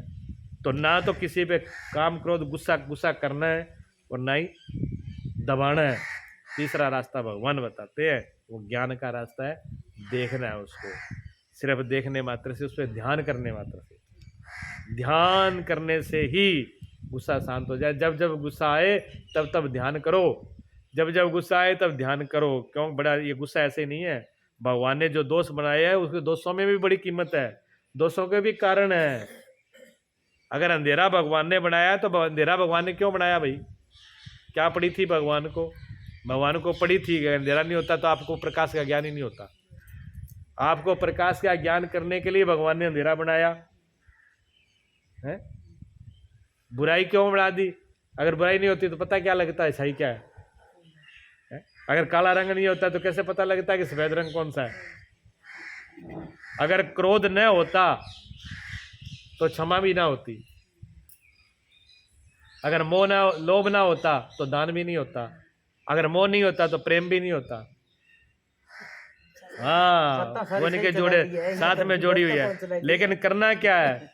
एक को पकड़ना है, एक को छोड़ना है। मोह को हटा देना है, प्रेम को जागृत कर लेना है। क्रोध को हटा देना है, क्षमा को, क्षमा रखो हृदय में, क्षमा का भाव आ जाए, ध्यान रखो। और क्षमा का ध्यान किससे आएगा? किससे आएगा? ध्यान से। जब जब ये दोष उत्पन्न हो तब तक भगवान को धन्यवाद दें। जब जब ये दोष अंदर से प्रकट हो तब तक भगवान को धन्यवाद दें कि हे प्रभु आपने बड़ी कृपा है कि एक बार क्रोध आया आपने ध्यान दिलवा दिया। ये ध्यान करना है, तब तक ध्यान करो। अगर क्रोध आया और क्रोध पे ध्यान ना करके किस पे ध्यान गया? मेरे को क्रोध इसने दिलवाया और आंडिया करे जब, फिर पल्ले कुछ नहीं रहेगा, फिर तो पल्ले कुछ नहीं रहेगा। जिसने दिलाया उधर नहीं, अपने पे ध्यान लेके आना है। न तो उस पे लेके जाना जिससे वजह से आया, उस पर तो धन्यवाद दे दो कि तुमने एक मौका दिया मुझे जागने का, जगा दिया। हाँ, एक मौका मिल गया, जगा दिया। ध्यान मुझे अंदर ही करना है, मेरे अंदर क्या है, बस अपने ऊपर ही। उस क्रोध को देखो है, वो अपने आप ही हट जाएगा। का ये जितने प्रकार के दोष हैं वो बढ़ जाते हैं, दबाने से बढ़ते हैं। जिसे नहीं जानते क्यों बढ़ते हैं? कि जिसे हम नहीं जानते फिर उसे भय पैदा होता है, तो हम डरते हैं। क्रोध क्यों आ जाए, क्रोध क्यों आ जाए, मोह क्यों आ जाए, लोभ का, हम इससे डरते हैं। काम क्रोध लोभ मोह से क्यों डरते हैं? क्यों? उनको जानते ही नहीं हम। देखो गोबर है ना, गोबर को आप संभाल के क्यों रखते हो? गोबर को फेंके तो नहीं आते, क्योंकि जानते हो कि खेत में डालेंगे फसल अच्छी होती है। और जिनके खेत नहीं वो भी संभाल के रखते हैं, बेचेंगे, ले जाते हैं ना। कहते सबसे क्या गोबर का क्या सिर में ले, देख लो गोबर। जो जानता है, माली जानता है, किसान जानता है, उस गोबर को पौधों में डालते हैं। वो जो गोबर पौधों में गुलाब की जड़ में डाला वही तो फूल में खुशबू बनेगा। गोबर में बदबू आ रही थी और जब वो गुलाब में से आकर के फूल में खिला तो खुशबू आ रही है तो वही ना, दूसरा तो नहीं है। वही गोबर आप डालते हो खेत में, वही कणक जो गेहूं जो आती है, जो धान बनता है, वही खाते हैं। क्योंकि उसमें बदल, उस वो एक प्रक्रिया से बदल चल गया तो वो शुद्ध हो गया। इसी प्रकार काम क्रोध लोभ ये बुरे नहीं है, खात है ये। इसी खात में पैदा होगा। जब क्रोध जाएगा तो क्षमा पैदा होगी, मोह जाएगा तो प्रेम उत्पन्न होगा, लोभ जाएगा तो दान उत्पन्न होगा, निर्लोभी हो जाएगा, भय जाएगा तो निर्भयता आएगी। अगर ये ना होगा तो फिर दूसरे गुण कहाँ से आएंगे? मतलब ये जड़ है, मतलब वो है भी सारा सही है, सारा सही है। उनको बदलना नहीं, अपने को काम नहीं लेना आता। अच्छा, पहले बिजली से कितने डरते थे शुरू में? ये हमें खुद याद है, हम छोटे थे ना, गांव में हमारे ट्रांसमीटर नहीं लगने दिया था। अब तो लोग रेरे काटते हमारे घर के आगे ट्रांसमीटर लगा दो। पहले पता है क्या कहते बुढ़िया बुजुर्ग लोग? ट्रांसमीटर यहाँ लगा देंगे, बाल बच्चे ये छोरा चिपक के मर जाएगा, कोई पशु मर जाएगा, ये तो दूर इसके आगे लगाओ, इसको दूर रखो। पता नहीं बिजली क्या कर देगी। अरे अब वही बिजली है, घर घर में काम ले रहे हो आप। और आकाश में बिजली देखो, सबसे पहले आकाश में बिजली चमकती थी। ये बिजली कैसे बनी?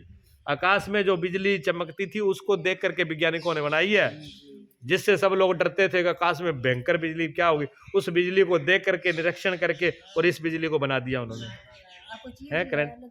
हाँ, तो हर चीज से काम लेना नहीं आता हमको, और फिर डरते हैं, फिर घबराते हैं और दोष देते हैं फिर भगवान को। भगवान का कोई दोष नहीं है, दोष हमारा ही है कि हम डरते हैं, फिर लड़ते हैं तो फिर और ज़्यादा बिगड़ जाता है। आज वही बिजली है, आपकी सेवा करती है, वो सेवादार नहीं है। बटन दबते ही आपको हवा देती है, बटन दबती है आपको हीटर या गर्मी दे देती है, फ्रिज में बर्फ दे देती है, सारे काम कर देती है। आपने जिसको पैदा किया ना 9 महीने पेट में रखा हो बच्चे को, उसको कहो 24 घंटा मेरे पंखा कर, वो भी नहीं करेगा। और वो बिजली करती है, बेटे से भी ज्यादा अच्छी है? और जवाब नहीं देती। बेटा तो खड़ा ही जवाब दे देगा, वो जवाब नहीं देती कि मैं नहीं करूंगी, बटन दबाओ हाजिर है। हाँ, जिसको हम जानते हैं उसके हम मालिक बन जाते हैं। ज्ञान मालिक बनाता है। अगर हम दोस्तों को जान लेंगे तो दोस्तों के भी मालिक बन जाएंगे। हाँ, और नहीं तो हम फंस जाएंगे। इंद्रियों के राज को, काम क्रोध लोभ मोह भय, जो ये इनको राज को जानना है, समझना है, इनसे लड़ना नहीं है। और जब समझ जाएंगे तो फिर हम इससे उद्धार हो जाएंगे।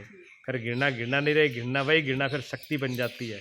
घृणा भी फिर शक्ति बन जाती है प्रेम की, फिर घृणा नहीं रहती। ठीक है ना? श्रद्धा लोभ मोह भी श्रद्धा बन जाता है। तो ये इस सब को बदलना है, शक्ति को छीन नहीं होने देना। न तो दबा के रखना उसकी तरह, प्रेशर की तरह, ना बिना तले की छाननी की तरह, जहाँ बिना तलवे की बाल्टी की तरह इधर से आया उधर थोड़ा सा आया और फेंक दिया। ना किसी पे फेंकना है, ना दबा के रखना है, उसका काम लेना है अपने जीवन में। धन्यवाद दे करके उसको देखना है भगवान में। सिर्फ क्रोध देखते देखते एक क्षण में क्रोध गायब हो जाएगा। करके देखना, ये पे भगवान ने तो बताए उपाय, आप अपने जीवन में इसमें करो, ध्यान लेना पड़ेगा। और जब अभ्यास, हमारा अभ्यास क्या हो गया? हमारा अभ्यास तो बार बार हो गया फेंकने का, करने का, आया और फेंका। ये आदत होगी, इस आदत को बदलनी पड़ेगी। और आदत बड़ी खतरनाक होती है। हाँ, कहते एक सर्कस में था, सर्कस में एक आदमी था, तो वो तीरबाज था, तीर चलाना जानता था, तीर का अंदाज उसका बहुत अच्छा था।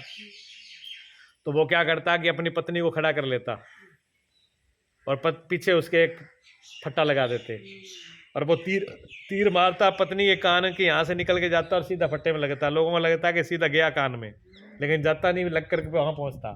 इधर से निकाल देता, यहाँ से निकाल देता, पैरों से निकाल देता।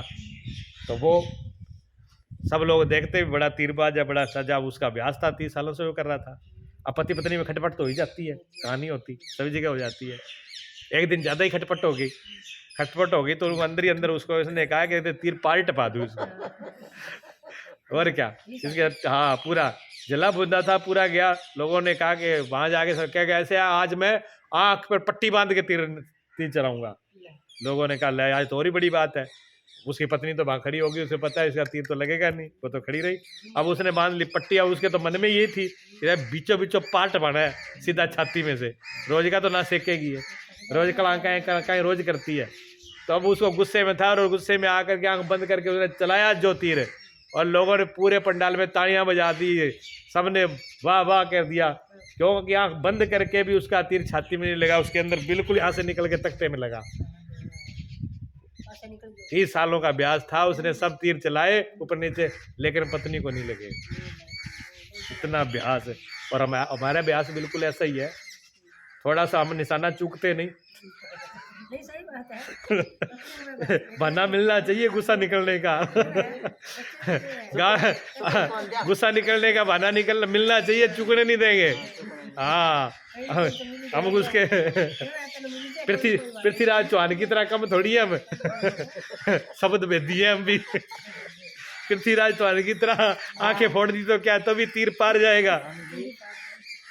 ऐसे हमारी हालत है। हम तो थोड़ा सा बस मौका मिलते ही हमारा निशाना वहीं जाता है कि आज गुस्सा निकाल लो। भगवान कहते हैं नहीं, ध्यान करो, जीतो इंद्रियों को, इंद्रियों पर विजय प्राप्त करो, जीतिए आप, दृष्टा होकर के देखिए, जितेंद्रिय बनिए। और फिर कहते हैं श्रद्धा। दूसरी बात कही, पहले तो इंद्रियों को जीतना है, कैसे जीतना है? ध्यान से समझ करके। दूसरी बात पर आ जाओ। दूसरी बात भगवान ने कही श्रद्धा। श्रद्धा क्या मत है? श्रद्धा मैंने विश्वास नहीं, उस दिन भी चर्चा हुई। श्रद्धा विश्वास को नहीं कहते हैं। विश्वास तो आदमी करता है ऊपर ऊपर, अंदर उसके अविश्वास होता है। विश्वास हमेशा ऊपर ऊपर रहता है, अंदर अविश्वास रहता है। श्रद्धा बिल्कुल अलग बात है, श्रद्धा अंदर से होती है, हृदय से होती है। विश्वास तो हम बहुत सी चीज़ों से कर लेते हैं, ऊपर से मजबूरी में करना भी पड़ता है, लेकिन अंदर संदेह होता है। अब हम पूरे रिश्तेदारों पर विश्वास नहीं करते हैं, लेकिन अंदर संदेह भी रहता है, पता नहीं रिश्तेदार क्या कर देगा। मान लो किसी को 1 लाख रुपया देना है, रिश्तेदार ने मांग लिया। अब रिश्तेदार ने मांग लिया 1 लाख रुपया देना तो है, नहीं देंगे तो वो कहेगा मेरे पे इतना ही विश्वास नहीं। हाँ विश्वास तो है जी थारा पर, लेकिन अंदर जानता है इसका क्या भरोसा, कद बुक कर जाएगा। तो अंदर तो संदेह है ना, अंदर संदेह है। सब कुछ दूसरे को सौंप के फिर भी संदेह रहता है। भगवान की भी हम पूजा करते हैं ऊपर ऊपर में, तब भी पूरा भरोसा नहीं करते। ये विश्वास है। विश्वास तो हम ऊपर से बहुत जगह करते हैं। एक बेटे को बता दिया ये तेरी माँ और ये तेरा बाप है, क्या उसको पता है ये माँ बाप है? कहीं 4 आदमी ने मिलकर कह दिया कि तेरे को तो छोटा सा था, वो हॉस्पिटल से खरीद के ले आए थे, तेरे माँ बाप ये नहीं है, फिर क्या करोगे? कोई दिमाग में बिठा दे पूरे रिश्तेदार परिवार के लोग कि तूने तो इनके जन्म लिया ही नहीं, तुझे तो ये खरीद के ले आए थे हॉस्पिटल से, तुझे बच्चा था तब। और बहुत से लोग खरीद के ले आते हैं, वो बच्चा तो उन्हीं को माँ बाप मानता है ना। हाँ, तो बच्चा कैसे मानेगा भाई? मानना होगा नहीं, मानना बड़ा ऊपर से मानना बड़ा मुश्किल है। माता पिता को अगर संदेह रहे तो संदेह में हम जी नहीं सकते। विश्वास तो हमें करना ही पड़ेगा। हम संदेह में ज़्यादा देर जी नहीं सकते, विश्वास तो हमें करना पड़ेगा। बिना विश्वास के काम चलेगा संसार का? कहीं नहीं चलेगा। अब आप बस में बैठे, छोटी सी बात है, बस में बैठे और बस में कंडक्टर ने कहा ले आओ बहन जी टिकट, पैसे दो। अब बहन जी टिकट दी, पैसे नहीं दे कि पैसे इसको दे दो, पता नहीं टिकट दे के ना दे, कैसे चलेगा? और ऐसे कंडक्टर ही बोल दे कि मैं पहले टिकट क्यों दूं, पहले पैसे दे तभी तो टिकट दूं। तो कंडक्टर भी विश्वास करता है, आप भी विश्वास करते हो, आप भी पहले पैसे पकड़ा देते हो, बाद में वो टिकट देता है। वो पहले टिकट भी दे देता है, आप बाद में पैसे देते हो। एक नहीं है, सब्जी वाले पर जाते हो, दुकान पे जाते हो, 70 जगह जाते हो, बैंक में गए, पहले जमा करा देते पैसे और बाद में वो कैशियर कह दे जी कब पकड़ाए थे आपने, फिर क्या करोगे? विश्वास पे सारा संसार चल रहा है, लेकिन विश्वास श्रद्धा नहीं है। विश्वास कभी भी टूट सकता है, कोई धोखा दे सकता है। विश्वास ऐसा नहीं, विश्वास तो ऊपर ऊपर है, लेकिन श्रद्धा ऐसी नहीं है। संदेह के साथ हम जी नहीं सकते, संदेह में हम रह नहीं सकते, इसलिए हमें विश्वास तो करना ही पड़ेगा, ये जरूरी है। बिना विश्वास के जिंदगी चलती नहीं है, मानना पड़ता है, सबको मानना पड़ता है। जहाँ भी हो, गुरु शिष्य भी विश्वास पर ही संबंध है, पति पत्नी का भी विश्वास पर है। अगर पति पत्नी पर शक करे, फिर बाप बेटा शक करे तो दुनिया चलेगी? परिवार चलेगा? परिवार नहीं चलेगा। माँ बाप पर विश्वास करना पड़ता है, पिता को बेटे पे करना पड़ता है, पति को पत्नी पर, पति पत्नी पर। जब विश्वास ही टूट जाए तो फिर रिश्ते कहाँ पर चलेंगे? लेकिन ये कहो कि वो विश्वास टूटेगा नहीं, थोड़ा सा संदेह आ गया, अंदर संदेह होता है, थोड़ी सी अगर बात सुन ली उल्टी सीधी तो 1 मिनट में बिगड़ सकता है काम, ठीक है ना। तो श्रद्धावान संदेह बीच में रहता है। श्रद्धावान का मतलब क्या है? संशयहीन। श्रद्धावान कौन होता है?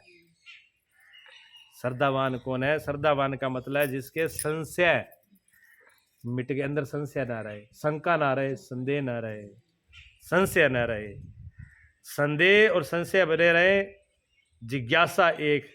देखो, संशय सो हीन हो, संदेह अंदर ना रहे, लेकिन जिज्ञासा अलग चीज है। संदेह, संशय और जिज्ञासा 3 शब्द है। संशय तो होना है शक करना, जिसको आप बोलते हो, शक करना, भरोसे का टूट जाना, दे करना, इनको बोलते हैं। ये नहीं होना चाहिए। जिज्ञासा बिल्कुल अलग चीज़ है। जिज्ञासा कहते हैं जानने को। जैसे किसी चीज़ का पता नहीं है, आपको पता नहीं है तो आप पूछ सकते हो जी इस चीज़ का हमें समझ नहीं लगी, ये चीज़ हमारी समझ में नहीं है, इस चीज़ को मैंने जाना नहीं, मुझे इस चीज़ पे थोड़ी शंका है, ये आप कह सकते हो।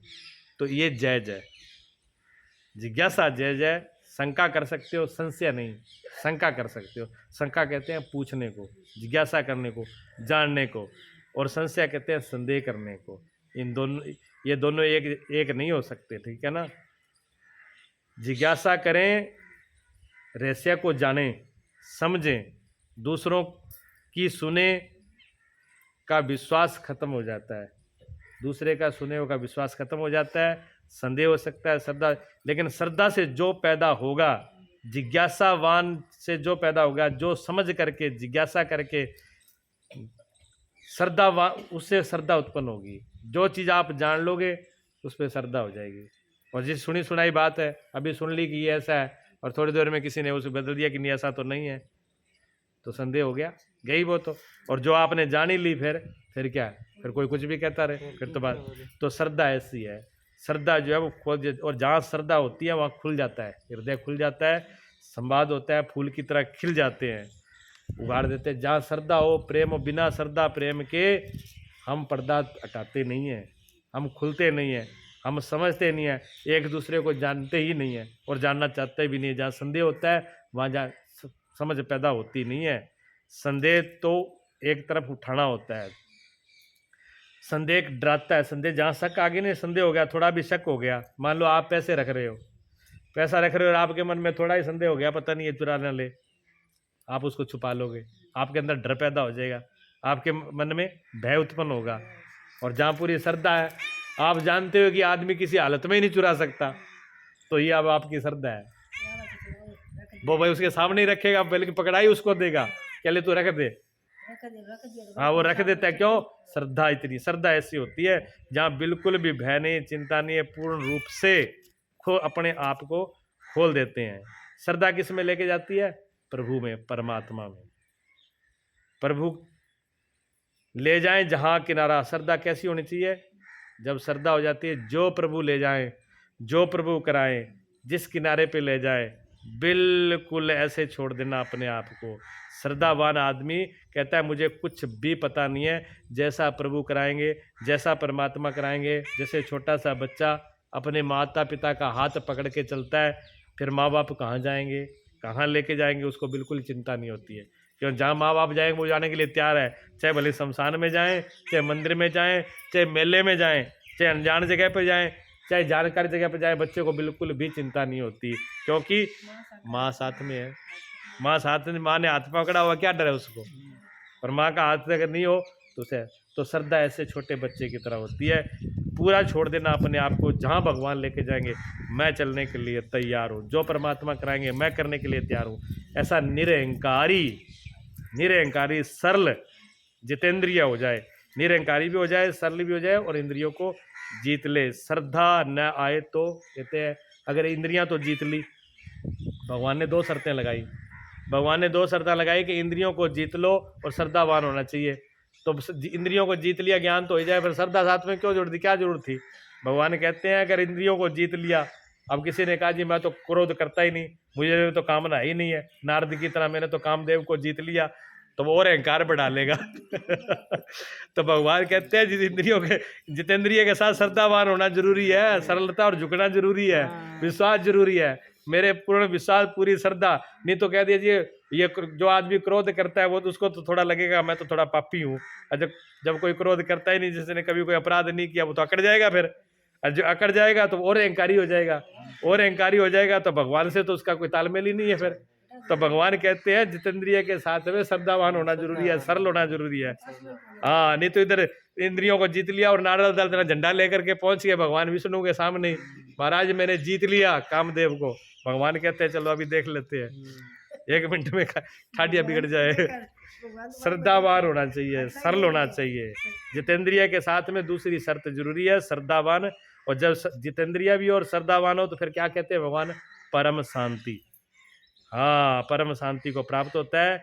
अशांति क्या है? शांति का मतलब होता है चित्त का डामाडोल। अशांति का मतलब है चित्त ऐसे डोल रहा है जैसे हवा में पत्ता हिल रहा है। क्यों? संदेह आ गया ना, ये करूं ना करूं, इधर जाऊं उधर जाऊं, करूं कि ना करूं, क्या होगा, पूजा करने से अच्छा होगा बुरा होगा, क्या कर पाऊंगी कि नहीं कर पाऊंगी, पता नहीं अच्छा होगा तेरे कैसे होगा, गलत तरीके, मतलब हर बात मन डामाडोल, चित्त डामाडोल, उसको कहते हैं अशांति। जब चित्त डामाडोल होता है, झील में जैसे कोई मार दे, कोई फेंक दे झील पानी में ईंट, तो पानी में हिलने लगती है झील।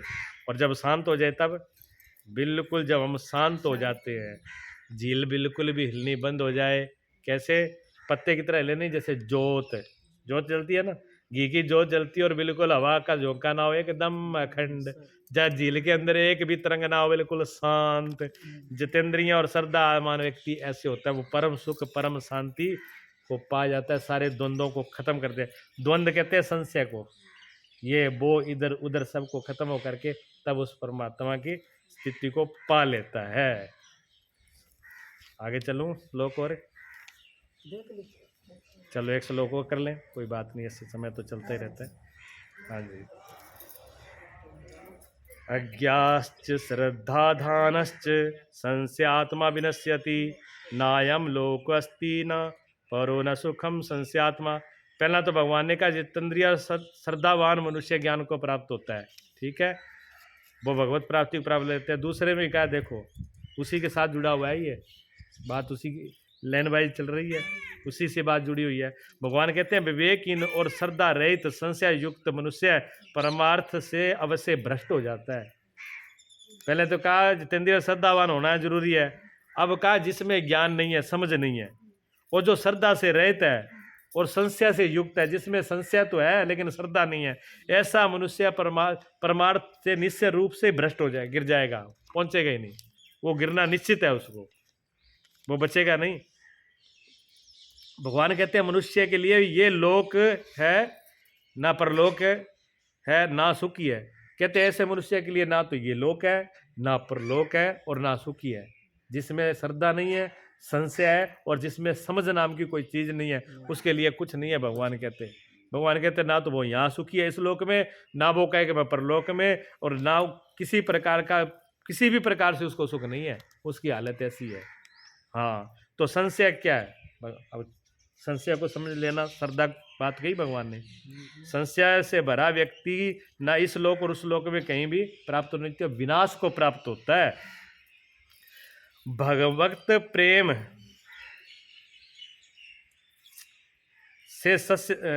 प्रेम से रहित संशय से भरा हुआ, बात एक ही है। भगवत प्रेम से रहित हो, जहाँ संशय से भरा हो, बात दोनों एक ही है। जहाँ तो ये कहो कि यह संशयवान है, जहाँ ये कह दो भी इसमें भगवत प्रेम नहीं है, एक ही बात है दोनों, ठीक है ना। ऊपर से देखने में तो एक ही लग रही है, लेकिन दोनों में अंतर है, दोनों के तल में अंतर है। ऊपर से देखने में तो एक ही लगता है, जिससे भगवत में प्रेम नहीं है उसका विश्वास नहीं है, इसमें संशय है, और जिसमें कहते हैं जिसमें संशय नहीं है उसमें भगवान में प्रेम नहीं है। लेकिन भगवान कहते हैं ऊपर से तो लग रही है, लेकिन अंदर फर्क है दोनों में। क्या फर्क है? कहते हैं संशय आत्मा का तल, मन है। संशय कहाँ से आती है? मन से। संशय किस में पैदा होती है? मन में। संशय की जड़ कहाँ है? मन में। और भगवत प्रेम की जड़ कहाँ है? आत्मा में। इतना फर्क है। श्रद्धा कहाँ से होती है? आत्मा से। और संशय कहाँ से होता है? मन से।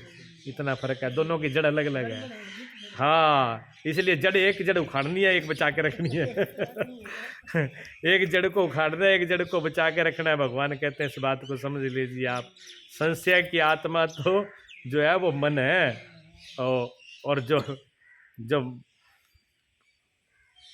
और जिसके मन से संशय नहीं है वो मन किया आत्मा तो आत्मा से जानना है। संशय का काम का मतलब है अनिश्चय। संशय का मतलब है कोई निश्चय नहीं, एक निर्णय नहीं है, एक संकल्प नहीं है, एक जगह पर टिका नहीं है, कोई निरूपण नहीं है कि बस ये निर्णय ले लिया तो पक्का है। इसको कहते हैं संशय। मतलब डामाडोल थे, कहते नहीं, डामाडोल है, इनको पग एक इन्ने वो डामाडोल है।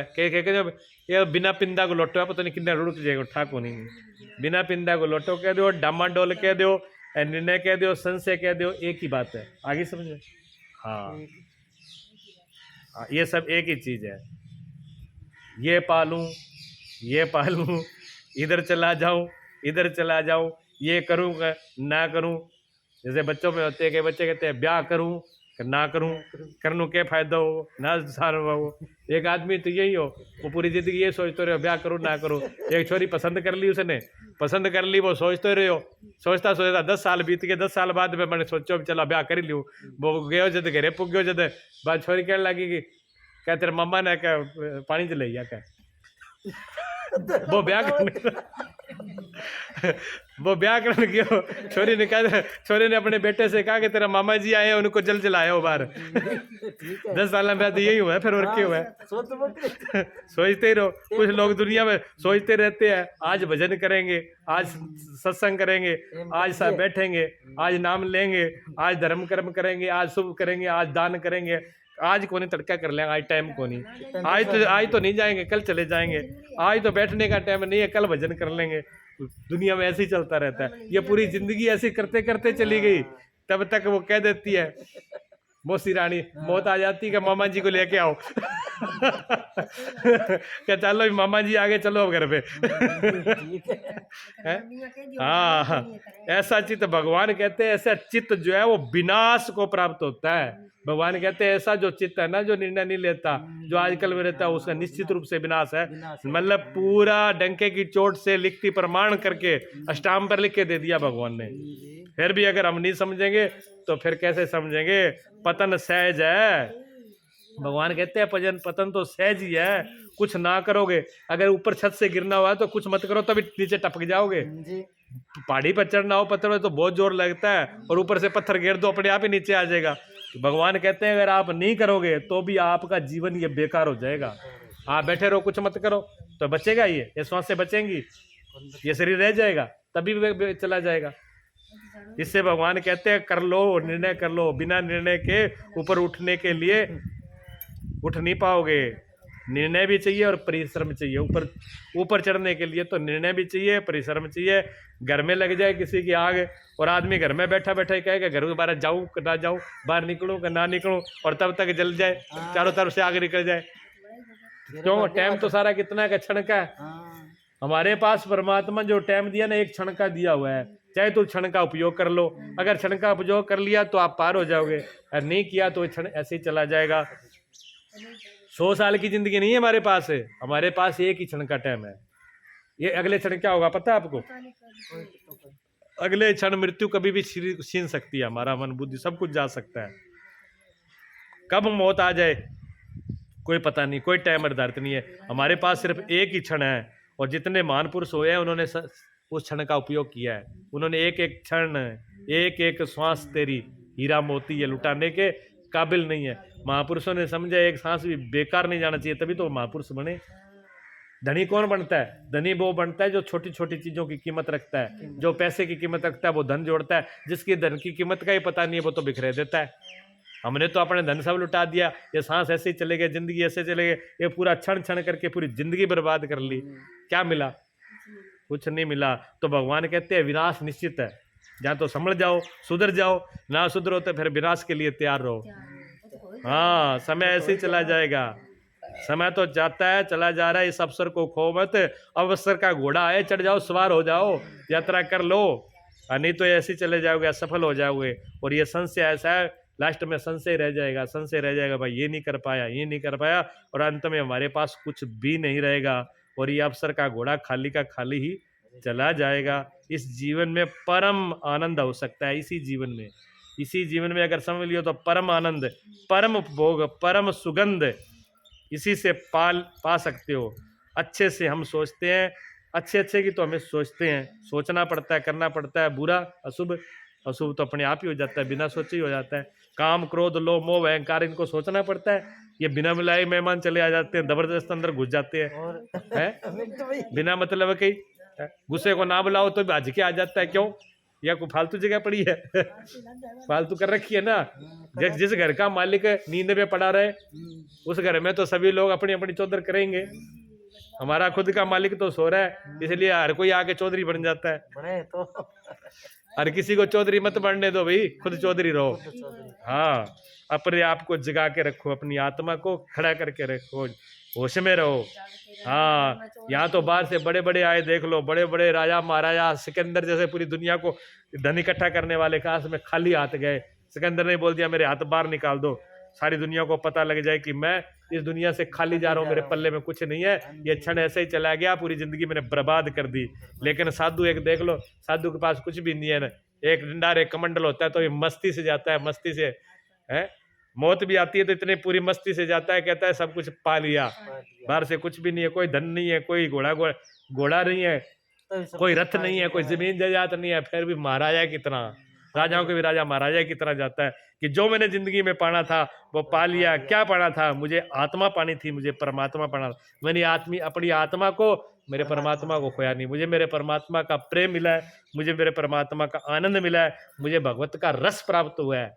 भगवत रस, कल भजन गाया था ना, क्या उसमें कड़ी थी? भगवत रस, भगवत प्रेम रस। प्रेम रस और एक ही बात है, प्रेम रस भगवत रस। हाँ, उस भगवत रस को जिसने पा लिया हो, फिर वो भिखारी होके मरेगा, फिर उसको पछतावा होगा। हाँ, वो तो समस्त के प्रति प्रेम। भगवत तो ऐसी वस्तु है, देखो 3 प्रकार के प्रेम है जगत में।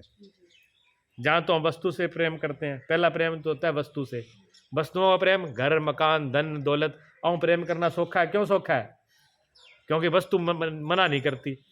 वही बात है, अब बिजली का बटन दबाना है तो बिजली ये नहीं कहेगी कि मैं नहीं जाऊँगा। आपके घर पे कार है, आपने कहना जी मुझे तो अबोर जाना है, और गए आपने चाबी ली और कार में स्टार्ट करी, कार ये नहीं कहेगी इतनी सर्दी है, बादल हो रहे हैं, वर्षा होने वाले है, आ गया बैठ गया, चलो अबोर, मैं तो आज नहीं जा रही, तुम ही जाओ। कार ये नहीं कहेगी ना। इसीलिए कारों से लोग वस्तुओं से प्रेम ज़्यादा करते हैं, क्योंकि वस्तुओं के ऊपर अपना कब्जा कर लेते हैं, वस्तुओं पर अपना शासन कर लेते हैं, वस्तुओं के ऊपर अपना हुकूमत जगा लेते हैं। ये पहले प्रकार का प्रकार 90% ज़्यादातर लोग यही प्रेम करते हैं। दूसरा प्रेम क्या है? दूसरा प्रेम है व्यक्तियों का, व्यक्ति से व्यक्ति का। ये बहुत कम, कोई लाखों में एकाधा होता है जो आदमी से प्रेम कर पाता है, क्योंकि आदमी की हर की स्वतंत्रता है। अगर आपकी भी स्वतंत्रता है तो अगले की भी स्वतंत्रता है। और प्रेम कब्जा नहीं करता है, प्रेम कब्जा नहीं करता है, स्वतंत्रता देता है। प्रेम में ये होता है, प्रेम में विश्वास सिद्ध होती है। और तीसरा प्रेम है सबसे उत्तम प्रेम, वो है भगवत प्रेम है, परमात्मा का प्रेम। परमात्मा का प्रेम का मतलब होता है सबके साथ प्रेम, ये पूरा सब कुछ उसी का है, फिर कुछ भी बुरा नहीं है। किसको अच्छा कहें, किसको भला कहें, जब सब कुछ वो है तो सभी से प्रेम, सभी से प्रेम, सभी से प्रेम। ये प्रेम बहुत बड़ा प्रेम है, जो इससे जानते हैं। जब हम प्रेम करते हैं तब हम प्रेम में प्रवेश कर जाते हैं, और जब प्रेम करेंगे तब अपने को क्या उगाड़ते हैं। प्रेम में आदमी अपने आप को उगाड़ता है, प्रकट करता है, खोलता है। हाँ, और हृदय में ठहराव आता है। हृदय में जिससे प्रेम करेगा उसके हृदय में भी उसका ठहराव आ जाएगा, उसके हृदय में भी उसका प्रवेश हो जाएगा। इसलिए प्रेम जो है वस्तुओं से नहीं, प्रेम करो व्यक्तियों से। सिर्फ धन दौलत और मकानों में प्रेम में ना रहो, प्रेम की शुरुआत तो करो, व्यक्तियों से भी प्रेम करना सीखो। व्यक्तियों से जो प्रेम नहीं करता वो भगवान से प्रेम नहीं कर पाएगा। हाँ, क्यों? सबसे पहले छोटा प्रेम तो करना चाहिए। जो दिए को नहीं से देख सकता वो सूरज को क्या देखेगा? दिए को तो देखने की ताकत आ जाए, जो जिसमें दिया देखने की ताकत आती है वो सूरज को भी देख सकता है। अब सीधा सूरज को देखोगे तो बड़ी दिक्कत हो जाएगी। हाँ, क्यों कि थोड़े व्यक्ति से प्रेम की खिड़की खुलती है। जब बच्चे से प्रेम करते हैं, किसी जीव से प्रेम करते हैं, तो वो जिससे हमारा प्रेम होता है उससे क्या लगता है? उसमें हमें परमात्मा के दर्शन होने लगते हैं, क्योंकि उस प्रेम ने वो खिड़की खोल दी जिसके अंदर से, जैसे हम कमरे के बंद हैं यहाँ, और बंद कमरे में इतना का झरोका है, उस झरोके में से हम बाहर ऐसे निकाल के ऐसे देखें तो पूरा आकाश दिखेगा ना, बाहर आकाश दिखेगा ना। हाँ, तो जिससे हम प्रेम करते हैं वो खिड़की है, उसके अंदर से पूरा परमात्मा दिखने लगता है। रामानुज के पास एक लड़का चला गया, उन्होंने कहा स्वामी जी मुझे परमात्मा से मिला दो। उन्होंने कहा बेटा तुमने कभी प्रेम किया? उसने कैसी बातें करते हो आप, महात्मा होकर के? प्रेम को किसी से करना है, प्रेम तो परमात्मा के लिए होता है, प्रेम क्या दुनिया के लिए करना होता है? उसने, स्वामी जी ने कहा कि फिर भी किसी से थोड़ा बहुत, किसी जीव से प्रेम किया हुआ है? ना ना ना ना, प्रेम में मैं ऐसी बातें मत करो। तो स्वामी जी ने कहा जा फिर, तेरे लिए कोई रास्ता नहीं है, भाग यहाँ से। जब तुम एक जीव से प्रेम नहीं कर पाया तो तू उससे क्या प्रेम करेगा? जब तुझे तेरे भी इतनी समझ नहीं है कि तू दीपक को देख ले, तेरे पास इतनी आंख नहीं है तो तू सूर्य को तुझे क्या दिखाऊं मैं? हाँ, दया नहीं हाँ, प्रेम जो है शुरू होता है, क्यों? ये जीव सभी उन्हीं के ही हैं, परमात्मा की हैं। जब ऐसा हो जाता है तो स्वतंत्रता होने लगती है। प्रेम पूरे समझ से प्रेम करना, भगवत से करना है। और भगवत प्रेम का मतलब होता है कि अब जगत नहीं है, ये संसार नहीं है, ये संसार पूरा परमात्मा ही है, ये संसार प्रेम ही है। सारा कुछ जो कुछ बाहर दिख रहा है, अंदर बाहर सब एक ही है, ना फिर बाहर रहती ना अंदर रहती। इस लोक और परलोक है, भगवान कहते हैं ना, ये लोग वो जिसमें प्रेम आ जाता है उसका ये लोक भी और परलोक भी। ये संसार फिर उसको संसार नहीं दिखता, ये संसार भी उसको परमात्मा दिखता है। और जिसके अंदर संशय होता है, जिसकी आंख में प्रेम नहीं है, जिसकी आंख में श्रद्धा नहीं है, उसको तो सब कुछ क्या दिखता है, उसको भगवान कहीं भी नहीं दिखेगा। उसको तो जहाँ देखेगा संसार ही संसार देखेगा, उसको परमात्मा नहीं दिखेगा। और जहाँ प्रेम प्रकट होता है वहीं प्रार्थना है, वहीं भजन है, वहीं ध्यान है। वहाँ सब संशय गए, वहाँ फिर वक्ता आ गई। संशय एक होता है और संशय कितने होते हैं? अनेक। संशय तो अनेक होता है, अनेक होते हैं, अनेक होते हैं, लेकिन श्रद्धा एक ही होती है जो सबको पार कर देती है। श्रद्धा सबको पार कर देती है। लेकिन उसके लिए क्या चाहिए? भगवान कहते हैं एक ही काम चाहिए कि आप अपने हृदय को खोल दो। अगर आपका हृदय खुल गया तो बात बन गई, फिर तो कुछ रहेगा नहीं। 2 मिनट और कर ले, थोड़ा सा हो रहा है एक श्लोक। योग संन्यस्त कर्मणः ज्ञान छिन्दस्य संस्यात्मा आत्मवंत न कर्माणि निवेदन्ति धनंजय तस्मात् ज्ञान संभूतम हृदयस्थम ज्ञानासीनात्मनः छिद्वैन संस्या योग मातिष्ठोतिष्ठ भारत। भगवान कहते हैं धनंजय, हे अर्जुन, जिसने कर्मों की विधि समस्त कर्मों का परमात्मा में अर्पण कर दिया, कर्म योग की विधि से सब कुछ परमात्मा में अर्पण कर दिया, जिसने विवेक के द्वारा समस्त संशयों का नाश कर लिया, ऐसे वश में किए अंतःकरण वाले पुरुष को फिर कर्म बांधते नहीं है। पहले बता दिए सारे उपाय। कहते ये उपाय करने के बाद में कर्म योग के द्वारा इस विधि से सारी चीजें परमात्मा को अर्पण कर दी। अर्पण करने के बाद में विवेक के द्वारा जिसके समझ उत्पन्न हो गई, विवेक उत्पन्न हो गया, जिसके संशय खत्म हो गए, फिर उसको कोई कर्म बांधता नहीं, फिर वो कुछ भी करे उसको कोई बांधने नहीं है। जिसने सब कुछ समर्पण कर दिया, सब कुछ समर्पण कब होता है? जब अहंकार को पूरा समर्पण कर दे, पूरा अहंकार चढ़ा दे। मैं नहीं करता हूँ, और अहंकार बहुत कुछ चालाक है, अहंकार उसमें भी आ जाता है। मैं नहीं करता हूँ, मैं बड़ा विनम्र हूँ, सब कुछ परमात्मा करने वाला, उसमें भी अपने आप को खड़ा कर लेता है। बहुत तेज है ये। हाँ, इसलिए भरोसा कहते हैं गुरु अपने आप पे कभी भरोसा नहीं करना चाहिए कि मैं सिद्ध हो गया। जब सदगुरु कह दें कि हाँ अब आप सही हो, पहुंच गए, तभी मानना चाहिए, क्योंकि अहंकार बड़ी चालाकी से खड़ा हो जाता है। ये बुराई वाले पास से देख ले भी गड़बड़ है तो अच्छाई वाले पास से खड़ा हो जाएगा, अगर अच्छाई पे गड़बड़ लगी तो पीछे जाके भी खड़ा हो जाता है। हाँ, ये चारों पास चलता है, बहुत चालाक है। हाँ, ये राजनीतिक है, बहुत खतरनाक है। हाँ, प्रेम ये तो जब बिल्कुल मैं खत्म हो जाए। जैसे कहते हैं कहानी है, उस रूमी एक कहानी है, कहते हैं एक प्रेमी जो है अपने प्रेमिका के द्वार मकान पे जाता है, कुंटा खटखटाता है, तो वो इससे बोलता नहीं, आवाज़ नहीं देता, वो खटखटाता है कि आवाज़ तो पहचान लेगी, लेकिन वो तो हमारी प्रेमिका है तो हमको तो वैसे ही पहचान लेगी, हमारी पैरों की आवाज़ को खटखटाने को पहचान जाएगी। लेकिन कुंटा खटखटाया, आगे से कोई आवाज़ नहीं आई। फिर अंदर से आवाज़ आई, कौन? उसने कहा मैं। तो अंदर से आवाज़ आई, जहाँ मैं या माँ दो नहीं समाते, या एक ही समाता है। कहते वो प्रेमी फिर लौट गया। फिर बहुत बरसों तपस्या करी, बहुत उसने अपना अनुभव किया, फिर लौट के आया। फिर आगे कुंटा नहीं खटखटाया, सीधा आगे थोड़ा सा हाथ लगाया, क्या फिर अंदर से आवाज़ आई, कौन? कहते हैं तू। हाँ, कहते तू। फिर भी उसने बंद कर, फिर भी कहता नहीं, अभी भी गेट नहीं खुलेगा, कि जब तक तू बचा है तब तक थोड़ा बहुत मैं भी बचा है, अभी मैं और बच्चे बचा के रखा है। कहते वो फिर लौट के आया, जो चला गया। कहते फिर उसको लौट के आने की जरूरत नहीं पड़ी, फिर उसको वही मिल गया। जब मैं खो गया तो वो दरवाजा खुल गया। फिर जब तक मैं आगे दीवार है तब तक दरवाजा बंद है। हाँ, वो प्रेमी एक ही है, वो है परमात्मा। ठीक है ना? और उसका दरवाजा हमारे लिए कब खुलता है?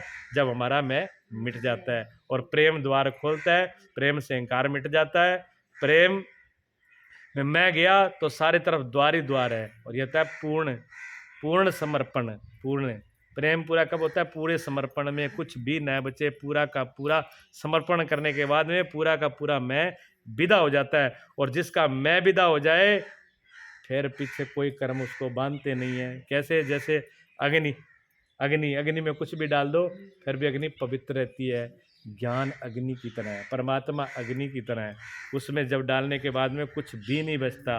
आगे भगवान कहते हैं, इसलिए हे भरतवर्षी अर्जुन, तू हृदय में स्थित इस अज्ञान जनित अपने संशय का विवेक ज्ञान रूप तलवार के द्वारा छेदन करके समत्व कर्म योग में स्थित हो जा और युद्ध के लिए खड़ा हो जा। भगवान कहते हैं, भगवान को तो वहीं लेके आना है। भगवान कहते हैं अपने हृदय में स्थित अज्ञान जनित संशय, जो ये संशय तेरे पैदा हुआ ना अज्ञान से, इस संशय को हटा।